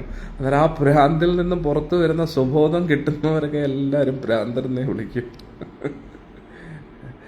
അന്നേരം ഇത്രയും കാലം ആ ഭ്രാന്തിൽ ജീവിച്ചിട്ട് നമുക്ക് എന്തെങ്കിലും കിട്ടിയോ എന്ന് നമ്മൾ ചിന്തിക്കുക. അതുകൊണ്ട് നമ്മുടെ അസ്തിത്വം എന്താണെന്ന് മനസ്സിലാക്കുക, യാഥാർത്ഥ്യം എന്താണെന്ന് മനസ്സിലാക്കുക, അതിലേക്ക് സ്വിച്ച് ഓൺ ചെയ്യുക. ഇപ്പോൾ ഭൗതിക ബോധം ആ സ്വിച്ചിനെ ആധ്യാത്മിക ബോധത്തിലേക്ക് മാറ്റുക. അന്നേരം ഞാൻ പറഞ്ഞില്ലേ, ഒരു കൈ കൊണ്ട് നമ്മൾ ഭഗവാൻ കൃഷ്ണനെ പിടിക്കുന്നു, മറ്റു കൈ കൊണ്ട് ശരീരത്തെ പിടിക്കുന്നു. അവിടെയാണ് പ്രശ്നം വരുന്നത്. നമ്മൾ പറയുന്നില്ല, ഉത്തരത്തിലുള്ള എടുക്കുകയും വേണം, കക്ഷത്തിലുള്ള പോകാനും പാടില്ല. നോ, കക്ഷത്തിലുള്ള എടുത്ത് ആദ്യം ദൂരെ കളയുക, എന്നിട്ട് എടുക്കുക. അപ്പം കറക്റ്റായിട്ട് എടുക്കാൻ പറ്റും. നമ്മൾ വിടാൻ തയ്യാറില്ല, ഇങ്ങനെ പിടിച്ചു വെച്ചിരിക്കുകയാണ്. അന്നേരം പിന്നെ എങ്ങനെ എടുക്കാൻ പറ്റും? എടുക്കാൻ പറ്റത്തില്ല, നോട്ട് പോസിബിൾ. അതുകൊണ്ട് കക്ഷത്തിരിക്കുന്ന, ഇങ്ങനെ വെച്ചിരിക്കുന്ന എല്ലായിടത്തും ദൂരെ എടുത്ത് കളയുക, എന്നിട്ട് ഭഗവാനെ പിടിക്കുക. അങ്ങനെ ചെയ്തേ പറ്റൂ, വേറെ ഓപ്ഷൻ ഇല്ല. അന്നേരം ചിലവർ പറയും, ഇതൊക്കെ സ്വാമിക്കൊക്കെ പറയാം, നിങ്ങളൊരാണല്ലേ, പിന്നെ വിവാഹമൊന്നും കഴിച്ചിട്ടില്ല, ഇങ്ങനെ അങ്ങ് നടക്കുമല്ലേ, നിങ്ങൾക്ക് എന്തും പറയാം. അത് സത്യമാണ്, അത് ഗുരുവായൂരപ്പൻ്റെ കാരുണ്യം. അടിയൻ പ്ലാൻ ചെയ്തതൊന്നുമല്ല, ഭഗവാന്റെ കാരുണ്യം എന്നേ പറയാൻ പറ്റൂ. പക്ഷേ അതേ സമയത്ത് മീരാഭായിയെ പോലുള്ള ഭക്തരും ഉണ്ടേ. മീരാഭായി ഒരു പെൺകുട്ടി അല്ലായിരുന്നോ? ഒരു രാജകുമാരി അല്ലായിരുന്നോ? വിവാഹിത അല്ലായിരുന്നോ? ഒരു ചക്രവർത്തിയുടെ ഭാര്യയായിരുന്നു. രാജ്പൂത് ഘരാനയിലെ വലിയ വീടിൻ്റെ വലിയൊരു സ്വത്തുവകളുടെയൊക്കെ ഒരു ഭരണാധികാരിയുടെ ഭാര്യയായിരുന്നു, മകളായിരുന്നു ഭരണാധികാരിയുടെ. വേറെ മീരാഭായി അങ്ങനെ പിന്നെ മീരാഭായി, അത് മീരാഭായി ആണല്ലോ. അന്നേരം മീരാഭായി ആയതെങ്ങനെയാണ്? ഇങ്ങനെ ത്യാഗങ്ങൾ ചെയ്തപ്പോഴാണ് മീരാഭായി ആണെന്ന് എല്ലാവരും പറഞ്ഞു. അതുകൊണ്ട് നമ്മൾ മനസ്സിലാക്കേണ്ടത്, ഭഗവാനെ പിടിക്കുക എന്ന് പറഞ്ഞാൽ ഈസി അല്ല. He's the most precious jewel in this whole world. ഈ ലോകത്തിലെ ഏറ്റവും അമൂല്യമായിട്ടുള്ള നിധി രത്നമാണ് നമ്മുടെ ഗുരുവായൂരപ്പനും ശ്രീമതി രാധാറാണി. അന്നേരം ഈ ലോകത്തിലെ ഏറ്റവും വലിയ നിധിയാണ് നമ്മൾ അന്വേഷിച്ചുകൊണ്ടിരിക്കുന്നത്. അന്നേരം ഇങ്ങനെ ചുമ്മാ കുത്തിയിരുന്ന നിധി കിട്ടുമോ? വർക്ക് ഹാർഡ്, കഷ്ടപ്പെടണം, അധ്വാനിക്കണം, ആ നീതിയെ കിട്ടാൻ വേണ്ടി. ജപിക്കണം, ആസക്തികളെ വിടണം. ജപിക്കണം, ആസക്തികളെ വിടണം. സേവനം ചെയ്യണം, ഭഗവാനെക്കുറിച്ച് കൂടുതൽ അറിയണം. ഇത് ചെയ്തേ പറ്റൂ. There is no other option. ഇനി നമ്മൾ വേണമെങ്കിൽ നമ്മളെ സമാധാനിപ്പിക്കാം. കുഴപ്പമില്ല, ഞാൻ നല്ല ഭക്തനാണ് എന്നൊക്കെ പറയുന്നത് നമ്മൾ നമ്മളെ തന്നെ പറ്റിച്ചുകൊണ്ടിരിക്കുകയാണ്. അതായത് ഒരു കുട്ടി പഠിച്ചില്ല, പരീക്ഷ സമയത്ത് ചോദ്യം എന്താണെന്ന് പോലും മനസ്സിലാക്കാതെ വായി തോന്നിയ എല്ലാം എന്തൊക്കെയോ മനസ്സിൽ തോന്നിയ എല്ലാം എഴുതി അങ്ങ് വെച്ചിരിക്കുകയാണ്. എന്നിട്ട് അതെല്ലാം ശരിയാണെന്ന് വിചാരിക്കുന്നു, എന്നിട്ട് പാസ്സാവുമെന്നും വിചാരിക്കുന്നു. റിസൾട്ട് വരുമ്പോൾ എന്താ? വട്ടപൂജ്യം. കാരണം ചോദിച്ചത് എന്ത്, പറഞ്ഞത് എന്ത്. എന്നാൽ അതേപോലെ നമ്മളൊരു തെറ്റിദ്ധാരണയിൽ ജീവിക്കാൻ പാടില്ല. ഒരു ഭക്ത പറയുന്നു, പൂർവജന്മ പുണ്യം മീരാബായി. പൂർവജന്മത്തിലും മീരാബായി തന്നെയല്ലേ കഷ്ടപ്പെട്ടത്, അല്ല വേറെ ആരെങ്കിലും കഷ്ടപ്പെട്ടിട്ടുണ്ടോ? അക്കൗണ്ടിൽ എന്തോ കുറച്ച് പുണ്യം ഇങ്ങനെ അങ്ങ് ഓട്ടോമാറ്റിക്കലി വന്നോ? അല്ല. മീരാബായി അന്നേരം നമുക്ക് അങ്ങനെ ഒരിക്കലും പറയാൻ കഴിയില്ല. പൂർവ്വജന്മത്തിലാണെങ്കിലും ഏതാണെങ്കിലും അവർ ഉള്ളിൻ്റെ ഉള്ളിൽ നിന്നും അത്രത്തോളം ഭഗവാനെ സ്നേഹിക്കുന്നുണ്ട്. അന്നേരം ഇങ്ങനെയുള്ള ഭക്തർ ഈ ലോകത്ത് വരുന്നത് നമ്മളെ പോലുള്ള ബദ്ധാത്മാക്കളെ ഉദ്ധരിക്കാൻ വേണ്ടിയാണ്. അന്നേരം നമ്മുടെ ഒരു പ്രശ്നം എന്ന് പറഞ്ഞു കഴിഞ്ഞാൽ, ഒന്നുകിൽ നമ്മൾ ചിന്തിക്കും നമ്മൾ വലിയ കൊമ്പത്ത് ഭക്തരാണ്, അല്ലെങ്കിൽ പിന്നെ ചിന്തിക്കുക അയ്യോ നമ്മളൊക്കെ പാവം ഭക്തരാണ്, അതൊക്കെ വലിയ വലിയ ഭക്തരാണ്, നമുക്ക് ഇങ്ങനെ പറ്റൂ. ഇത് രണ്ടും പ്രശ്നമാണ്. ഒന്നെന്ന് പറഞ്ഞാൽ അഹങ്കാരം, രണ്ടെന്ന് പറഞ്ഞാൽ അലസത. ഇത് രണ്ട് എക്സ്ട്രീമാണ്. ഒന്നി അഹങ്കരിച്ച് കിടക്കും, സ്വയത്തെ പറ്റിച്ചുകൊണ്ട് ഞാൻ വലിയ ഭക്തരാണെന്ന് ചിന്തിച്ച് ഇങ്ങനെ ജീവിക്കും, അങ്ങനെ അപരാധങ്ങൾ ചെയ്യും, അതോടുകൂടി ഒരു തീരുമാനത്തിലാവും. അല്ലെങ്കിൽ പിന്നെ അലസതയും, അയ്യോ നമ്മളെ കൊണ്ട് ഇത്രയൊക്കെ പറ്റൂ, നമ്മളിങ്ങനെയല്ലേ, നമ്മൾ അങ്ങനെയല്ലേ, അവരൊക്കെ അങ്ങനെയല്ലായിരുന്നോ എന്നൊക്കെ നമ്മൾ പറഞ്ഞത്, അത് അലസതയാണ്. ഇത് രണ്ടും പ്രശ്നമാണ്. അതുകൊണ്ട് നിങ്ങൾക്ക് ഏത് മാർഗമാണ് സ്വീകരിക്കേണ്ടതെന്ന്, അഹങ്കാരത്തിൻ്റെ മാർഗം, അലസതയുടെ മാർഗം, ഭക്തിയുടെ മാർഗം, ഏതാണ് പോകേണ്ടതെന്ന് നിങ്ങൾ തീരുമാനിക്കുക. കൃഷ്ണനെ കിട്ടുമെന്ന് പറഞ്ഞാൽ എളുപ്പമല്ല. വലിയ വലിയ യോഗികൾ കൂടാനുകൂടി ജന്മങ്ങളായിട്ട് തപസ് ചെയ്തുകൊണ്ടിരിക്കുകയാണ്. പക്ഷെ അവരും അവരുടെ അഹങ്കാരത്തെ വിട്ടിട്ടില്ല, അല്ലെങ്കിൽ അലസതയെ വിട്ടില്ല. അതുകൊണ്ടാണ് അവർക്ക് പിടിക്കാൻ പറ്റാത്തത്. എന്തായാലും നമ്മൾ ഈ അഹങ്കാരവും അലസതയൊക്കെ വിട്ടിട്ട് പരിശുദ്ധ ഭക്തി മാർഗത്തിൽ പോകുമ്പോൾ ഭഗവാനെ കിട്ടും. ഭഗവാനെ സ്നേഹിക്കണം. ഭഗവാനെ സ്നേഹിക്കുന്നുണ്ടെങ്കിൽ പിന്നെ നമ്മൾ എന്തുകൊണ്ട് ഭഗവാന്റെ അടുത്ത് പോകത്തില്ല? പക്ഷെ ഇപ്പം എന്താ പ്രശ്നം? ഭഗവാനെ സ്നേഹിക്കുന്നതിനോടൊപ്പം നമ്മൾ പലതിനെയും സ്നേഹിച്ചുകൊണ്ട്, ഏറ്റവും കൂടുതൽ ഈ ശരീരത്തെ സ്നേഹിക്കുന്നു. ഒരിക്കൽ നശിക്കാൻ പോകുന്ന ഈ ശരീരത്തെ നമ്മൾ ഏറ്റവും കൂടുതൽ സ്നേഹിക്കുന്നു. നമ്മൾ മരണ വീടുകളിലൊക്കെ പോകുന്നു, ആ ശവം കത്തി ചാമ്പലാവുന്നതൊക്കെ നമ്മൾ കാണുന്നു. ജീവിതം ഇത്രയൊക്കെ ഉള്ളെന്ന് നമ്മൾ പറയുന്നു. ഭഗവത്ഗീതയിൽ ശരീരമല്ല ആത്മാവാണ് നമ്മൾ പഠിക്കുന്നു, കേൾക്കുന്നു, മനസ്സിലാക്കുന്നു. എന്നിട്ടും തിരിച്ചറിയുന്നില്ല. വീണ്ടും വീണ്ടും ഈ ശരീരത്തെ നമ്മൾ താലോലിച്ചുകൊണ്ടിരിക്കുകയാണ്. എന്നാണോ ഈ താലോലിക്കുന്നത് നിർത്തുന്നത്? എന്നാണോ ആസക്തികൾ കുറയുന്നത്? എന്നാണോ ഭക്തി വർദ്ധിക്കുന്നത്? അപ്പോൾ എല്ലാം ശരിയാകും. അതും അഹങ്കാരത്തോടു കൂടിയായിരിക്കരുത്, സന്തോഷത്തോടു കൂടിയായിരിക്കണം. തപസ് ചെയ്യുന്ന എപ്പോഴും സന്തോഷത്തോടു കൂടിയായിരിക്കണം. സന്തോഷത്തോടു കൂടി ചെയ്യാതെ തപസ് ചെയ്യുമ്പോൾ നമ്മുടെ ഉള്ളിൽ വൈരാഗ്യം, വിരക്തി എന്നല്ല ഞാൻ ഉദ്ദേശിക്കുന്നത്, വെറുപ്പ് വർദ്ധിക്കും. അതായത് മറ്റുള്ളവരോട് ദേഷ്യം വർദ്ധിക്കും നമുക്ക്. ഇപ്പോൾ നമ്മൾ നിർജ്ജല ഏകാദശിയൊക്കെ എടുക്കുമ്പോൾ നമ്മുടെ മുമ്പിൽ വെച്ച് ആരെങ്കിലും വെള്ളം കുടിക്കുമ്പോഴത്തേക്ക് ഇന്ന് നിർജ്ജലം എന്ന് അറിഞ്ഞൂടെ, എന്നിട്ടാണോ ഈ വെള്ളം കുടിക്കുന്നത് എന്നൊക്കെ നമുക്ക് തോന്നും. മനസ്സിലായി? അതായത് നമ്മൾ ആസ്വദിക്കാതിരിക്കുമ്പോൾ മറ്റുള്ളവർ ആസ്വദിക്കുമ്പോൾ നമുക്ക് ദേഷ്യം, വെറുപ്പും തോന്നും. അതോടുകൂടി എല്ലാത്തിനും ഒരു തീരുമാനം. അതായത് നമ്മൾ അങ്ങനെയല്ല, നമ്മൾ നമ്മളോട് സ്ട്രിക്റ്റ് ആയിരിക്കണം, മറ്റുള്ളവരോട് കാരുണ്യം കാണിക്കണം. മറ്റുള്ളവർ അവരുടെ ഇഷ്ടമനുസരിച്ച് എന്താണെന്ന് ചെയ്യട്ടെ. നമ്മൾ പറഞ്ഞു കൊടുക്കുക, കേട്ടാൽ ഓക്കെ, കേട്ടില്ലെങ്കിൽ ഓക്കെ. പക്ഷെ നമുക്ക് ഏറ്റവും ഇമ്പോർട്ടൻറ്റ് ഭഗവാനാണെന്ന് മനസ്സിലാക്കണം. അത് ഒറ്റ നിമിഷം കൊണ്ട് വരുന്ന കാര്യമല്ല, കോൺസ്റ്റൻ്റ്ലി പ്രാക്ടീസ് ചെയ്യണം.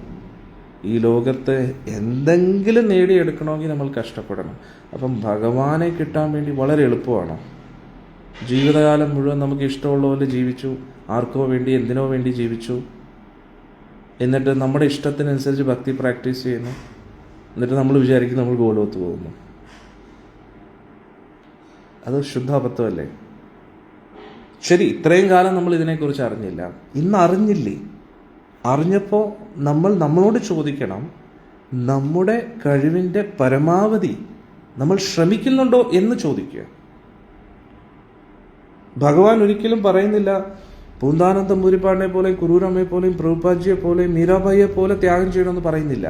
നമ്മുടെ കഴിവിൻ്റെ മാക്സിമം നമ്മൾ ശ്രമിക്കുന്നുണ്ടോ, അത് മാത്രമേ ഭഗവാൻ നോക്കുന്നുള്ളൂ.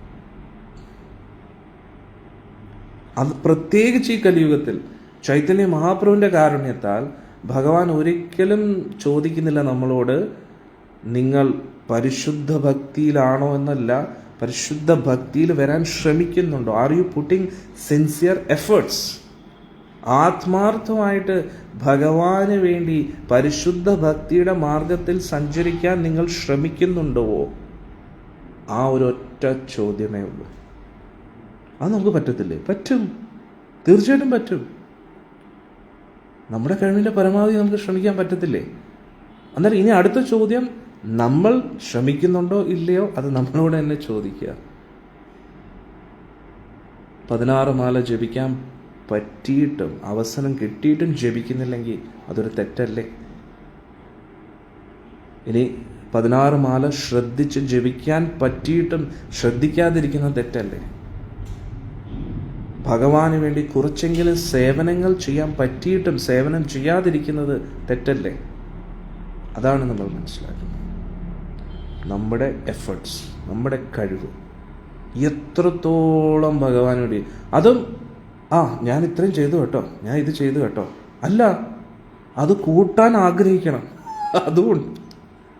അതുകൊണ്ട് റിഗ്രറ്റും വേണം. അയ്യോ എനിക്ക് ചെയ്യാൻ പറ്റുന്നില്ലല്ലോ, എനിക്ക് അത് ചെയ്യാൻ പറ്റുന്നു, അല്ലാതെ ഞാൻ ചെയ്തു കേട്ടോ, ഇത് ചെയ്യുന്നുണ്ട് കേട്ടോ, അത് ചെയ്യുന്നുണ്ട്, ഓക്കെ 16 മാല ജപിക്കുന്നുണ്ട്, 4 നിയമങ്ങൾ പാലിക്കുന്നുണ്ട്, ദീക്ഷ എടുത്തിട്ടുണ്ട്, ഡൊണേഷൻ കൊടുക്കുന്നുണ്ട്, എൻ്റെ കാര്യമൊക്കെ സെറ്റായല്ലോ, ഗോലോകത്ത് പോവല്ലോ. നോ. വൈ? കാരണം ഇനി കൂടുതൽ ചെയ്യാൻ ആഗ്രഹം വേണം. എന്നിട്ട് നിങ്ങൾ പറയും സ്വാമി ഇത് കുറച്ച് കൂടുതലായിട്ടോ.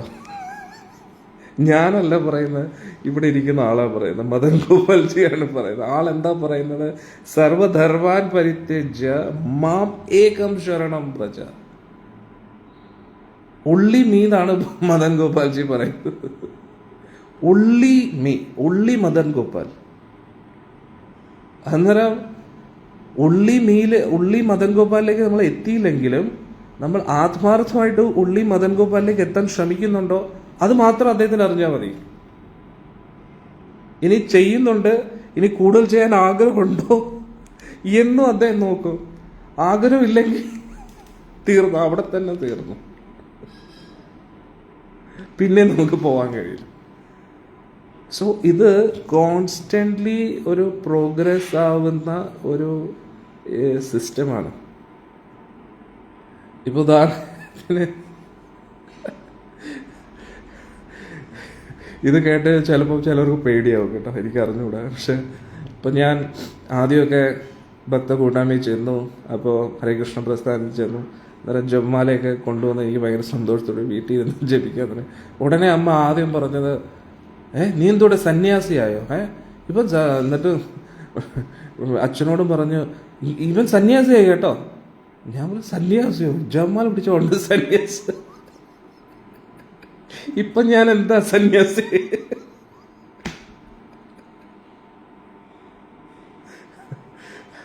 അന്നേരം ഇത് ഒരിക്കലും നിൽക്കത്തില്ല, അത് ഇങ്ങനെ പൊയ്ക്കൊണ്ടിരിക്കും. അന്നേരം നിങ്ങളും ജപിക്കുമ്പോൾ ഓരോ ആൾക്കാർ അവരിപ്പം ഭയങ്കര സ്വാമിയാണ് എന്നൊക്കെ പറയും. ഞാൻ വെജിറ്റേറിയൻ ആയപ്പം പറഞ്ഞു അവ ഇപ്പം പട്ടരല്ലേ ഇത്. അന്നേരം ഇത് ഇങ്ങനെ പറയുന്നതിനെ ഒന്നും നമ്മൾ ഒരു അപമാനമായിട്ട് കാണാതെ, അതൊക്കെ നമ്മുടെ ഉള്ളിലും ആഗ്രഹം വേണം മുന്നോട്ട് അങ്ങനെ പോകാനായിട്ട്. കാരണം എന്തായാലും മരണത്തോടു കൂടി എല്ലാവരും സന്യാസം എടുക്കും, ആണോ അല്ലേ? എല്ലാം ഉപേക്ഷിക്കേണ്ടി വരത്തില്ലേ സന്യാസം? മരിക്കുമ്പോൾ എല്ലാം ഉപേക്ഷിക്കേണ്ടി വരത്തില്ലേ?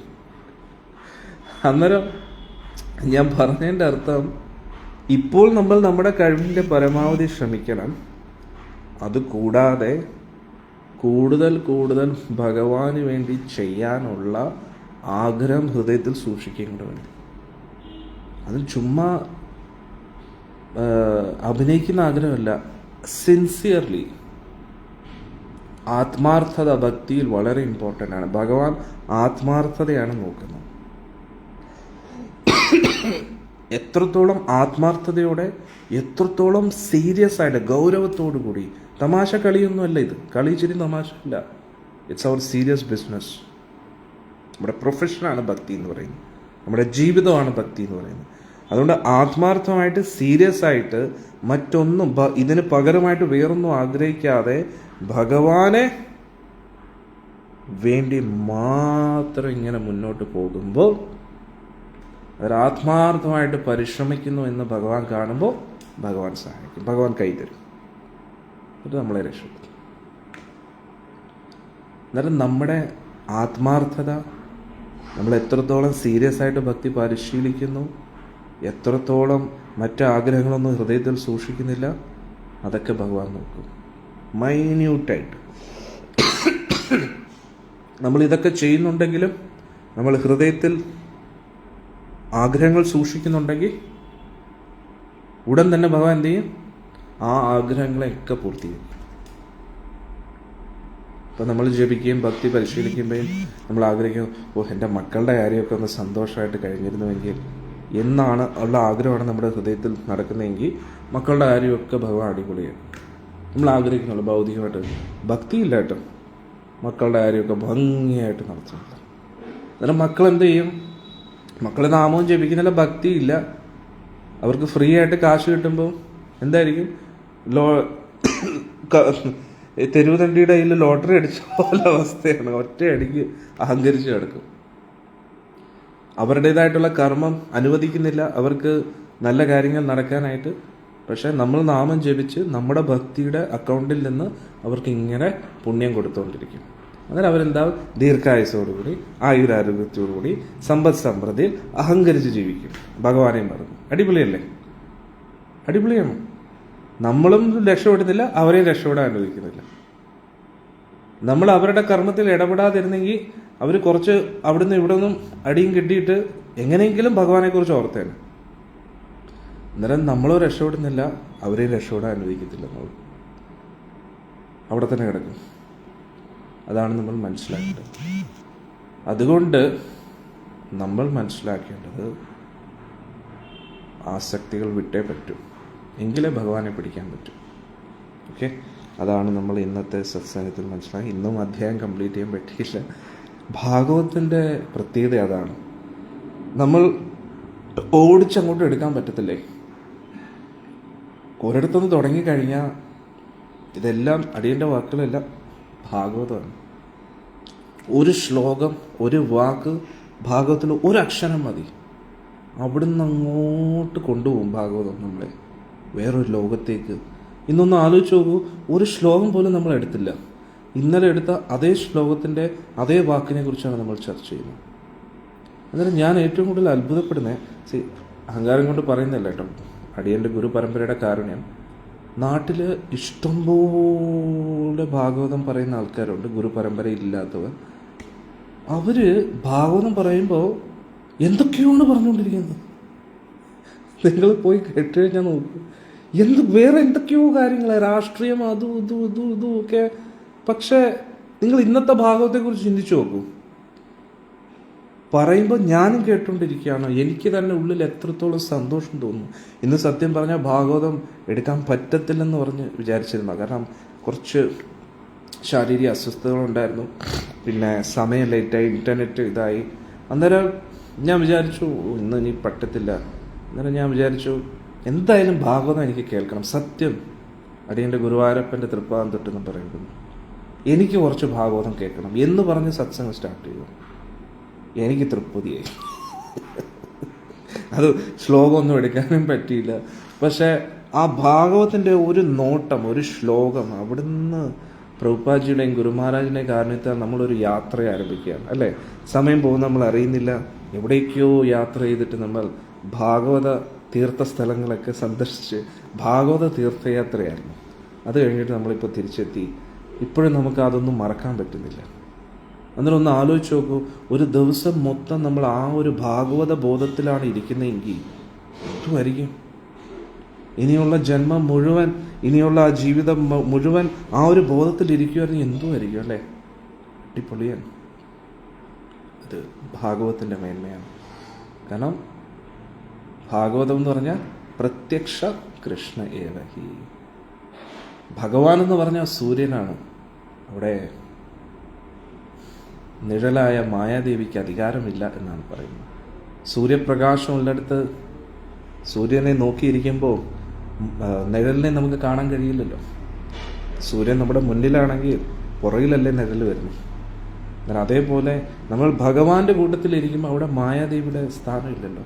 അന്നേരം ഭാഗവതം പാരായണം ചെയ്യുകയല്ല, ഭാഗവതം പഠിക്കുക, അധ്യയനം ചെയ്യുക, ധ്യാനിക്കുക.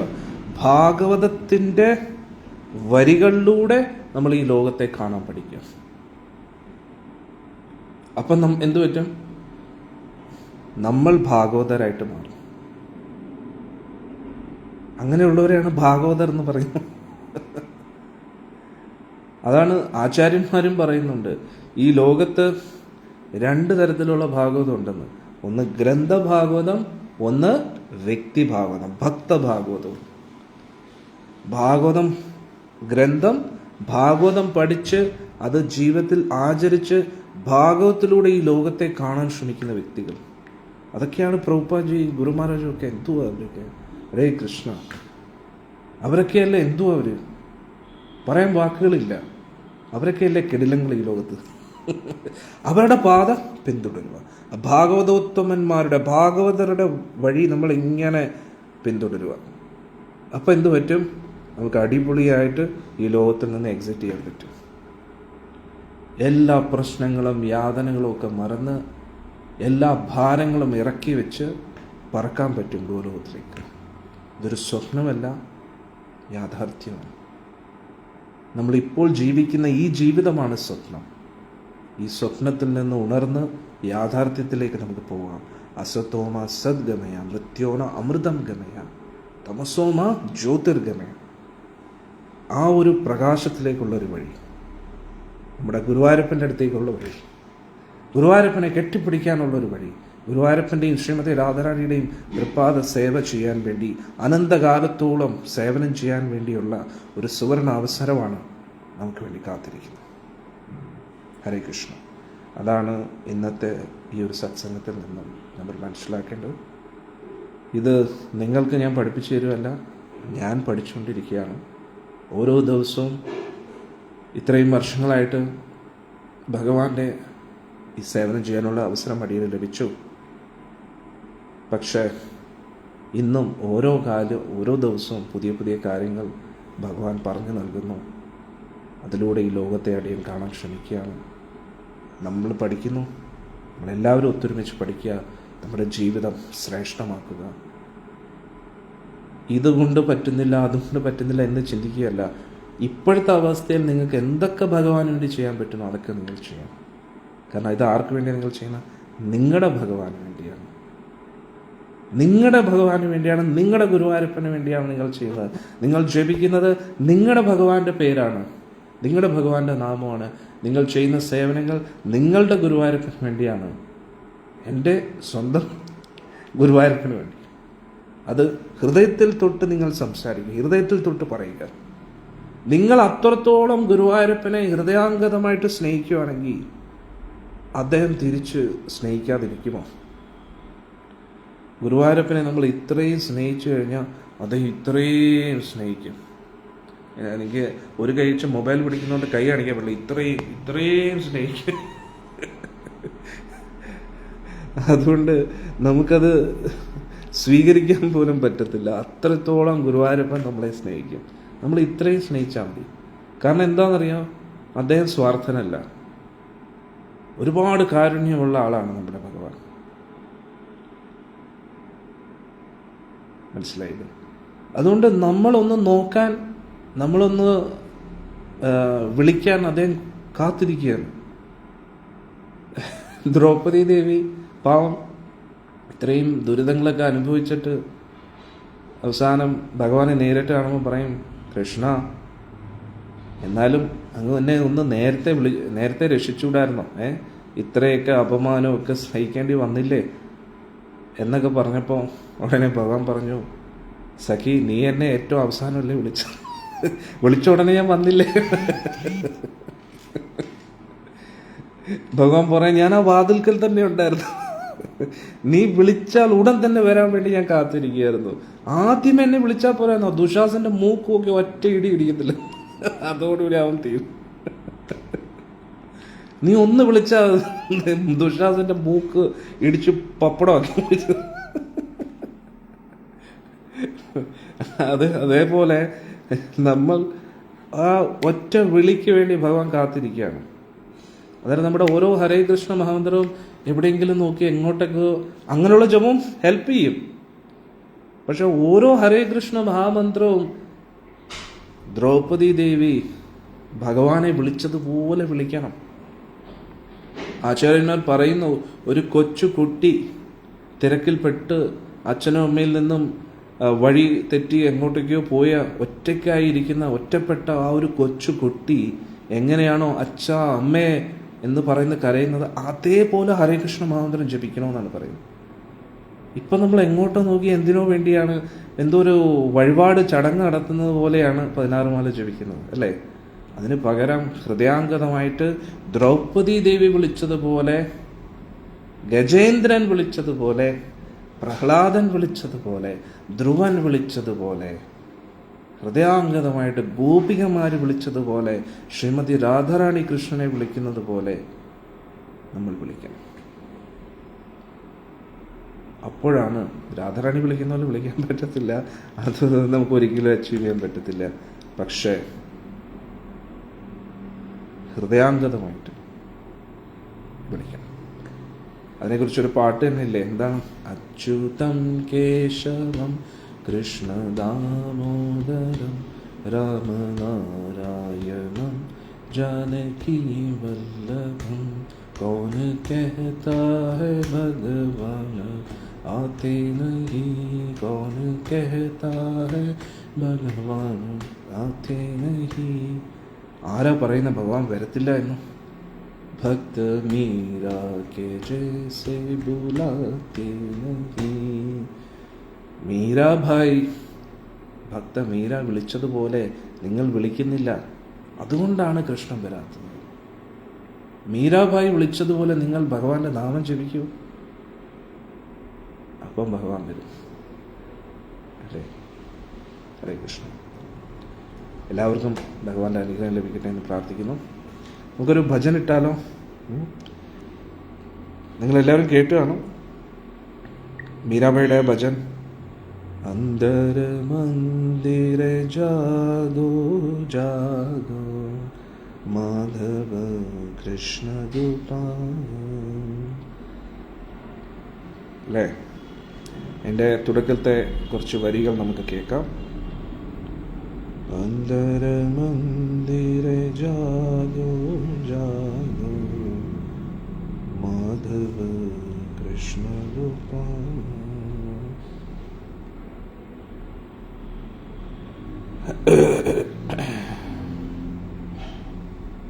കേട്ടോ എല്ലാവരും?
അന്നേരം ഇവിടെ പറയുന്നു,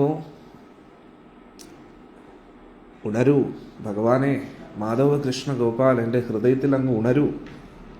അപ്പം ഭഗവാൻ ചിലപ്പം പറയും, അതെങ്ങനെ പെട്ടെന്ന് വരാൻ പറ്റുന്നത്? അങ്ങനെ പെട്ടെന്നൊന്നും എനിക്ക് വരാൻ പറ്റത്തില്ല. അന്നേരം പറയാ, ശരി, പെട്ടെന്ന് വരാൻ പറ്റുന്നില്ലെങ്കിൽ നവരുണ സമ ജാഗോ ഹൃദയേ മമ, പുതിയ സൂര്യൻ ഉദിക്കുന്ന പോലെയെങ്കിലും വന്നു. സൂര്യൻ ഒറ്റയടിക്കല്ലല്ലോ വരുന്നു, അതേപോലെ മെല്ലെ മെല്ലെങ്കിലും വന്നൂടെ. ഹരേ കൃഷ്ണ, മീരാബായിക്ക് ജയ്. എന്നിട്ട് പറയുന്നു, എൻ്റെ കണ്ണ് യമുനാ നദിയെ പോലെയാണ്, അങ്ങാണ് യമുനാ നദിയുടെ തീരം. നമ്മൾ തമ്മിൽ എന്തായാലും കണ്ടേ പറ്റൂ, അങ്ങേക്ക് എന്നെ അവോയ്ഡ് ചെയ്യാൻ പറ്റും. യമുനാ നദി തീരത്തെത്തിയല്ലേ പറ്റൂ, കരയിലടുത്തല്ലേ പറ്റൂ. അതുകൊണ്ട് അങ്ങ് എന്തിനാണ് ഇങ്ങനെ ഓടിക്കളിക്കുന്നത്? ഇതാണ് ലവ്, പ്രേമം. അന്നേരം ഭഗവാനോട് അത്രയ്ക്ക് പ്രേമമാണെങ്കിൽ പിന്നെ നമുക്ക് ഈ ലോകം വളരെ തുച്ഛമായിട്ട് തോന്നും, വെറും തുച്ഛം, വെറും പുല്ലായിട്ട് തോന്നും. പക്ഷെ നമുക്ക് ഭഗവാനോട് അത്രയ്ക്ക് ഇഷ്ടമില്ല, അതാണ് പ്രശ്നം. അതുകൊണ്ടാണ് അയ്യോ ഇതെങ്ങനെ വിടുന്നത്, അതെങ്ങനെ വിടുന്നത്, അത് എങ്ങനെയാണ്, അതിങ്ങനെയാണ്, ഇങ്ങനെയാണ്, അങ്ങനെയാണ്, ഇങ്ങനെ പറഞ്ഞ് നമ്മുടെ ജീവിതം തീരുന്നു. പക്ഷെ ഭഗവാനോട് നമുക്ക് ഇഷ്ടമായി കഴിഞ്ഞാൽ nothing is impossible to leave. ഒന്നും നമുക്ക് ബുദ്ധിമുട്ടില്ല, ആരും പറയേണ്ട പോലും വരത്തില്ല. മീരാബായിടുത്ത് ആരെങ്കിലും ചെന്ന് പറഞ്ഞിട്ട് എടേ വീട്ടിൽ നിന്ന് ഇറങ്ങ, നോ, ആരും പറഞ്ഞിട്ടില്ല. സ്വയം പോയതാണ്. ധ്രുവൻ സ്വയം പോയതാണ്. പ്രഹ്ലാദനോട് പറഞ്ഞിട്ടില്ല, ആരും ടോർച്ചർ ഇത്രയും സഹിക്കുമെന്നും പറഞ്ഞിട്ടില്ല. സ്വയം മനസ്സിലാക്കിയത്. തീർച്ചയായിട്ടും ഒരു ഇൻസ്പിറേഷൻ കിട്ടും ഒരു ഗുരു പരമ്പരയിലൂടെ. പക്ഷെ ആക്ഷൻ നമ്മുടേതാണ്. എല്ലാ ദിവസവും സത്സംഗത്തിലൂടെ അടിയനിങ്ങനെ പറഞ്ഞുകൊണ്ടിരിക്കാൻ പറ്റും. പക്ഷേ ഫോളോ ചെയ്യുന്നത് ഞാനായിരിക്കണം, നിങ്ങളുമായിരിക്കണം. ഞാൻ എൻ്റെ ജീവിതത്തിൽ ഇത് എത്രത്തോളം ഫോളോ ചെയ്യുന്നു അതേപോലെ പ്രാക്ടിക്കലി കൃഷ്ണനെ കാണാൻ പറ്റും നമുക്ക്. ഇന്നലെ ഞാനിവിടെ കുട്ടികളോട് പറയുകയായിരുന്നു, നമ്മുടെ കലിയുഗത്തിൽ നമ്മുടെ ബുദ്ധി ഇങ്ങനെ കുറഞ്ഞുകൊണ്ടേ ഇരിക്കുകയാണ്. നമ്മൾ AI ഇമേജസിലൂടെ അല്ല ഭഗവാനെ അന്വേഷിക്കേണ്ടത്, റീൽസിലൂടെ അല്ല ഭഗവാനെ അന്വേഷിക്കേണ്ടത്. നമ്മൾ ഭഗവാനെ അന്വേഷിക്കേണ്ടത് ഇവിടുന്നാണ് നമുക്ക് ഭഗവാനെ ആക്ച്വലി കാണാൻ പറ്റുന്നത്. ഭഗവാനെ ആക്ച്വലി എങ്ങനെ? നാമജപത്തിലൂടെ, നമ്മൾ ഭഗവാന് വേണ്ടി ചെയ്യുന്ന ത്യാഗത്തിലൂടെ. അന്നേരം ആ ഒരു അവസ്ഥയിലേക്ക് എത്താൻ വേണ്ടി പുതിയ വ്യക്തികളെ ആകർഷിപ്പിക്കാനും ഭക്തിയിലേക്ക് കൊണ്ടുവരാൻ വേണ്ടിയാണ് നമ്മൾ ഈ വീഡിയോസൊക്കെ ക്രിയേറ്റ് ചെയ്യുന്നത്. പക്ഷെ ഭക്തിയിൽ പുരോഗമിക്കുന്നതിനനുസരിച്ച് നമ്മൾ യൂട്യൂബ് വീഡിയോസോ അല്ലെങ്കിൽ റീൽസോ AI ഇമേജസോ അല്ല നമ്മൾ അട്രാക്റ്റഡ് ആവേണ്ടത്. നമ്മൾ ഭഗവാന്റെ ആ ഒരു ശാസ്ത്ര പഠനം, ഭാഗവത വരികളിലൂടെ, ചിത്രങ്ങളിലൂടെയല്ല. ചിത്രങ്ങൾ എന്തായാലും ഒരു കലാകാരനാണ് വരച്ചത്. അത് ഗുരുപരമ്പരയുടെ നിർദ്ദേശങ്ങൾ പ്രകാരം ആണെങ്കിൽ പോലും. പക്ഷേ ചിത്രങ്ങൾക്കും പരിമിതികളുണ്ട്. അതാണ് നമ്മൾ മനസ്സിലാക്കേണ്ടത്. നമുക്ക് ഭഗവാനെ കാണേണ്ടത് ഭാഗവതത്തിലൂടെയാണ്, ഹൃദയത്തിലൂടെയാണ്, ജപത്തിലൂടെയാണ്, സേവനത്തിലൂടെയാണ്, ത്യാഗത്തിലൂടെയാണ്. അന്നേരം നമ്മൾ ഭാഗവതം കേൾക്കുന്നു, ശ്രവിക്കുന്നു, പഠിക്കുന്നു, ധ്യാനിക്കുന്നു, ഹൃദയാംഗതമായിട്ട് ഭഗവാനെ അതിൻ്റെ അടിസ്ഥാനത്തിൽ സ്നേഹിക്കാൻ ശ്രമിക്കുന്നു, ഹൃദയാംഗതമായിട്ട് ജപിക്കുന്നു, ഹൃദയാംഗതമായിട്ട് സേവനം ചെയ്യുന്നു, ഹൃദയാംഗതമായിട്ട് ആവശ്യമില്ലാത്ത എല്ലാം ത്യജിക്കുന്നു. അപ്പോൾ എന്തു പറ്റും? ഇതിൻ്റെ ഫലമായിട്ട് നമുക്ക് കിട്ടുന്ന ഗിഫ്റ്റാണ്, മാച്ച്ലെസ് ഗിഫ്റ്റ്, ഏറ്റവും അപൂർവമായിട്ടുള്ള ഗിഫ്റ്റാണ് ഗുരുവായൂരപ്പൻ എന്ന് പറയും. അതിനൊന്ന് ആലോചിച്ച് നോക്കൂ, വളരെ എളുപ്പത്തിൽ കിട്ടുന്നതാണ് Guruvayurappan? No, we can get Krishna only through sacrifices. നമ്മൾ ഭഗവാന് വേണ്ടി എത്രത്തോളം ത്യാഗം ചെയ്യുന്നുവോ അത്രത്തോളം നമുക്ക് ഭഗവാനെ കിട്ടാൻ പറ്റും. നമ്മൾ ഭഗവാന് വേണ്ടി ഒരു ത്യാഗം ചെയ്തില്ലെങ്കിൽ പിന്നെ നമുക്ക് ഭഗവാൻ എങ്ങനെയാണ് കിട്ടാൻ പറ്റുക? അതും നമ്മൾ ചിന്തിക്കണം, ത്യാഗം ചെയ്യാൻ നമ്മുടെ കയ്യിൽ എന്തെങ്കിലും ഉണ്ടോ? ഒന്നും നമ്മുടേതല്ല, എല്ലാം അദ്ദേഹത്തിൻ്റെ തന്നെയാണ്. അന്നേരം നമ്മൾ ത്യജിക്കേണ്ടത് എന്താണ്? എൻ്റേത് എന്നുള്ള ചിന്തയാണ് ത്യജിക്കേണ്ടത്. ഈ ശരീരം പോലും നമ്മുടേതല്ല. ഈ ശരീരം എൻ്റേതാണെന്ന് ഞാൻ ചിന്തിക്കുന്നു, അന്നേരം ഈ ശരീരത്തിനോടുള്ള ആസക്തി, നമ്മുടേതായിട്ടുള്ള വസ്തുവകളോടുള്ള ആസക്തി, അത് മാറ്റി മാറ്റി മാറ്റി ഭഗവാനോടുള്ള അറ്റാച്ച്മെൻറ്റ് കൂട്ടി കൂട്ടി കൂട്ടി നമ്മൾ ഇവിടുന്ന് രക്ഷപ്പെടും. ഇത് വളരെ പ്രാക്ടിക്കൽ, വളരെ സയൻറ്റിഫിക് ആയിട്ടുള്ളൊരു പ്രോസസ്സാണ്. അത് നമ്മൾ സ്റ്റാർട്ട് ചെയ്തേ പറ്റൂ. അത് നമ്മുടെ കയ്യിലാണ്. ഓക്കെ, ഹരേ കൃഷ്ണ. ഇന്ന് സത്സംഗം എടുക്കാൻ ബുദ്ധിമുട്ടാണെന്ന് വിചാരിച്ചതാണ്. ഇപ്പോൾ 2 മണിക്കൂറുകളായി. ഹരേ കൃഷ്ണ. അത് ഭാഗവത പവർ, ഭാഗവതം ഭഗവാന്റെ പവർ. ഹരേ കൃഷ്ണ. നമുക്ക് നാളത്തെ സത്സംഗത്തിൽ കാണാം. ഇന്നലെ വൈകിട്ട് നമ്മൾ എൻ്റെ സ്വന്തം ഗുരുവായൂരപ്പ എന്ന് പറയുന്ന ആ വീഡിയോ ഇടാൻ പറ്റിയില്ല. ഇന്ന് ഇടാം അടുത്ത ഭാഗം. ഹരേ കൃഷ്ണ.